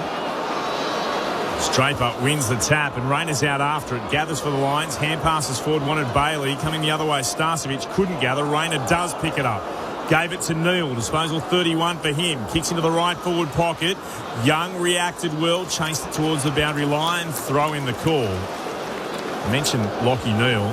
Since he joined Brisbane from Freo against West Coast, averaged 31 disposals and 8 clearances. Tonight, 31 disposals. He's had 6 clearances. At 90% too, Clint. Did say to find a way to stop him. They haven't been able to do so tonight as Draper gathers it and kicks towards goal, diving and just getting a touch on it on the goal line is Young. He's probably had his best game in Eagles colours tonight. That's a great stop right on the goal line. Minor score to the Lions. Their lead goes out to 19 points at the 24-minute mark of the last. Long kick to the wing. Wilmot dropped the mark. The Lions picked up by Duggan. He's wrapped up. I was going to say the same thing. This is by far Tyler Young's best game. First Eagles. On top of that, he's kept, Hitwood's hasn't played a lot of footy, but he's just kept him to the bare minimum. From the stoppage, it came to Levi Ashcroft, who was caught holding the ball by Harley Reid. Duggan took advantage, and the Eagles dribbling a kick towards a teammate in Davis. He's wrapped up. Ball up to Carlton, just in front of the Lions bench. Bailey Williams to the front, juggled it, took possession, tumbles a kick towards Davis. Handle across to Dersma, tackled by Bailey. He did take him on. Umpire said he got a handball out of the tackle and it went out of bounds, so either way it's going to be a free kick to Zach Bailey. Disposal 25 coming up for him. Kicks up the wing, looking for a marking target in Fort. Coming across and copping one across the shoulder was Tom McCarthy of West Coast. They've got to go quick if they want a chance in this game. McCarthy kicks it centrally off the hands, comes through to Cole, trying to tap it towards Baker. Couldn't find him. Lohman now over the top of it in the centre square. He fell on it. Eagles wanted holding the ball. Umpire wasn't going to give them that one. Instead, the ball will be thrown up in the air. Ford on this occasion tapped it straight down though to Harley Reid. Kicks the Eagles inside 50 and taking the mark. Darcy Wilmot in his own 50. Can come to the northern wing where Tunstall drops the mark. Eagles have it back. McCarthy swoops in, picks it up, kicks towards the 50 mark taken by Davis. Davis decides to pop it into the right forward pocket. Waterman had it.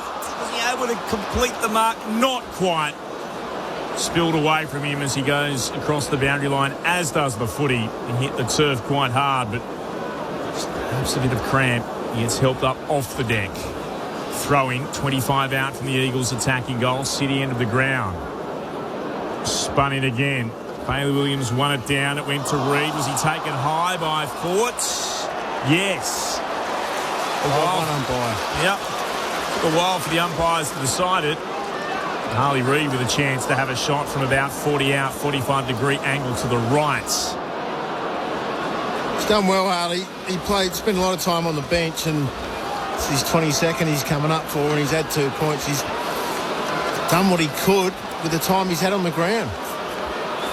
Harley Reid, we're right behind this kick, and that is a stinker out to the right. He's missed a minor score. Cuts Brisbane's lead. That's what is now 18 points. Next up for the Eagles, Derby 63 on Friday night. Brisbane have got Port Adelaide on Sunday at the Gabba. Lions bring the ball back into play. Neal, long kick off hands, spills back to the Eagles. Baker, handball across to Davis. His handball only as far as Levi Ashcroft. Lost it, spills to Will Ashcroft. Back to his brother. Left foot kick up the wing. Couple of Eagles spoil each other. Flying across was Morris, who got a hand in there as well. Spilled down to McCarthy. Off the ball, Bazzo and Morris are going at it as the kick goes inside 50. Big fly Shanahan. Couldn't take the mark. Ball spills to ground level. Bobbling around inside the 50. Genuine scrap on the wing. The ball's going to come back this direction. There's 6 players involved. Ball's going through the middle. It's with Will Ashcroft. Chips it forward. Finds Bailey. He's got a player all by himself. Beautiful kick. Out in stride. Loman marks. Cheeky bounce. Kicks it into the second tier. Kyle Loman's got 4 goals. A mark of the year contender. And he'll have 4 points for Brisbane as well. Margin out to 24. 13-15, 93 Brisbane. West Coast 10-9, 69. 29 minutes played in the final term. Eagles were brave, West Coast, but they'll ultimately fall short here at Saturday Night Footy on ABC Sport. Well, Red Bazzo and Logan Morris are going to have to shake hands in 30 seconds. They just had a wrestle for 2 minutes on the wing. I don't know why. But anyway, he's done well, Rhett. He's had a really good game. And so's Tyler Young for Brisbane. For West Coast. It's going to get out to about 24 points. We said if it was around the 30 mark. You said 24. Bo, spot on at the moment. One down by Bailey Williams to Reid in the middle. Came out in the direction of Yo. Just to shovel a hand pass through traffic. Rayner swoops upon it for the Lions. Kick towards left half forward, and Starcevic brings it to ground. He couldn't mark. He'll follow it up before he's tackled by Loman. Wrapped up, not quite. Fort tries to knock it out. Hacked forward here by Levi Ashcroft. Is it kicking in danger? It is. So we'll come back here to be taken by Murdoch. Murdoch will hand pass it forward to McCarthy. They were brave, the Eagles, but the Brisbane Lions far too good when it counted. They win a 6th straight game, and they'll finish the night up into 3rd on the AFL ladder. An 8th straight win for the Lions over West Coast. Brisbane by 24 points.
They're starting to get a real roll on now, the Brisbane Lions.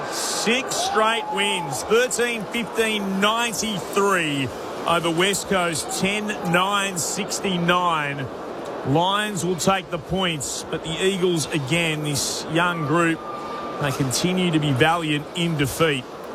Brisbane trailed by 15 points at quarter time, by 7 at half time, and then led by 16 at three-quarter time to go on to win by 24. Kai Lohmann booted 4 for Brisbane, 2 to Charlie Cameron, and then singles to Neal, to Ashcroft, to Morris, to Rayner, to McKenna, to Hipwood and to Bailey. While for West Coast, Jake Waterman finished with 5, Job Shanahan with 3, and singles to Dersma and to Murdoch. For Brisbane, a few times in recent times, they've been held to less than 100 points. Nonetheless, surviving a slight scare for a half here in WA. They just continue on. A 12th win of the season for the dual reigning premiers. They know where the line is. And they seem to know how to just gather themselves when the season is coming towards its climax. Brisbane winners here. I mentioned before, they've got Port Adelaide next up, then Carlton, Hawthorn in round 22, and then the Suns and the Magpies to finish their season. What did you make of their efforts tonight? And indeed, for the West Coast fans who again have seen their side, well, they had a red-hot dip, but once again, just not quite polished enough. Well, Bowie got it smack on, 24 points, and we were hoping around what was meant 60 plus. Don't know where he was tonight, but we were all around the 30 mark. So we got what we hoped for, a really dogged West Coast. And that's how the game panned out. Brisbane will walk away with 4 points, but probably have a bit to work on. West Coast, that's where they're at. They're getting a lot better. They just got to polish up a bit, and that'll take time. God, it was hard. We'll get to the boats later, but I thought Neal and Ashcroft and Dunkley, and then Bailey, who's the part-time midfielder, half forward, and you know Harley's got the most for West Coast, and he spent a quarter on the sidelines. Herbert and McCarthy, good numbers, but from half back. Duggo and a wing, I just think they're going to persist with Duggo out of the back 6. But then you look down the bottom, and Bo Allen's only got the 10, Yoey's only the 9. Jack Ween's a bit disappointing tonight. They were down 1, I guess, with Hutchinson and with Reid for most of it, but too many guys still not getting enough of the ball. But one good bright light for West Coast is Brett Bazzo and Tyler Young. I thought were really good tonight, the key posts, and of course Jake got 5 at the other end, and Job's got his 3, so just needs some more learnings and some more game times into the young blokes, the Dersmas and that, and a bit more grunt through the midfield. Yeah, look, if I'm a West Coast fan, I'm happy with what I saw tonight. You can see, it's a lot. I haven't called a West Coast game for a while, but that's a completely, almost 12 months. That's a completely different West Coast unit. Their ability to pressure sides is there, and they'll just keep building to be able to do that for long enough. And then on top of that, you can see some real genuine stars, and you spoke about them. Harley Reid's the obvious one. Shanahan up forward is, geez, I hate to see this bloke with another 2 years in the gym and a bit more man strength. He's only a young pup, and he's starting to clunk them already. So he's and you mentioned Rhett Bazzo from Swanee Districts. Great to see him out there, and he played on some good opponents tonight, and very good, and brought the ball to ground. So he'll be happy. He'll be happy with that. You just look at the stats, and I think West Coast clawed back. They had 70 more possessions, Brisbane, which is a lot. They were killing him in inside 50s, but only ended up with 9 more. So West Coast ended up climbing up to 49. Tackles, they had a lot more tackles, but maybe because they had the ball. But generally, when you look at all the clearances, are pretty much even. Ground ball gets even. In the contested possession, West Coast fought their way back. So, there's little things that were great. Milan Murdoch did a job on Zorko. Zorko's fed 15, and he's been out for a bit, so he's a bit rusty. But Milan needs that sort of effort. He needs something, a good target to have a go at. Kelly was a bit lower. Tim Kelly was a bit lower than himself. He's duffed a couple of kicks. I mean, he's serviceable, but you probably come to expect more from him. Franco proves to be pretty good. Herbert looks like he's lively. half back, they've just got some. Herbert's got a bad habit of going one-handed, but he looks like a likely type. That's, you got McCarthy, Herbert, and Franco, and unfortunately Hutchison, who did his hammy in the first look before mid-season drafts, are all going okay. That's where West Coast are at. They need some more pressure from younger blokes coming through, but they've got a hell of a lot sitting in the dugout for the rest of the season. So Brisbane, on the other hand, they got plenty to work with, Bo. Yeah, look, Matty, we spoke about before the game. Who do you sit on? Do you sit on Neil or Ashcroft? And they both got off the chain, but Lockie Neal has had 32 disposals at 91% efficiency. That's massive. I mean, he's... we were trying to work out, votes here and there because it was a funny old game, but these 3 votes in the Brownlow tonight, he was just outstanding. Yeah.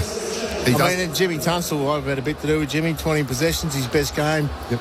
He's been in and out of the team and just making way for others. And, it looks like, Hipwood they've got to keep going with so they can get him up.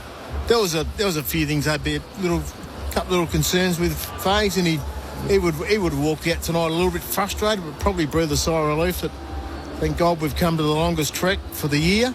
No injuries. And we got away with it. Let's head down into the victorious Lions room. Sakash Fodadar is down there for us. Sakash. Thank you, Clint. The big cheer as the Brisbane players come in, just grabbing their sports drinks on the way in. There's a smattering of supporters down here, but plenty of the staff, of course, making a lot of noise. As you guys mentioned, they didn't have it all their own way, the reigning back-to-back premiers, but they'll be pleased to come here and get the 4 points, and they're just getting in the circle now, ready to belt out the song. It's always a couple of stragglers. Charlie Cameron this time. Just about ready to go here with the Brisbane Lions song.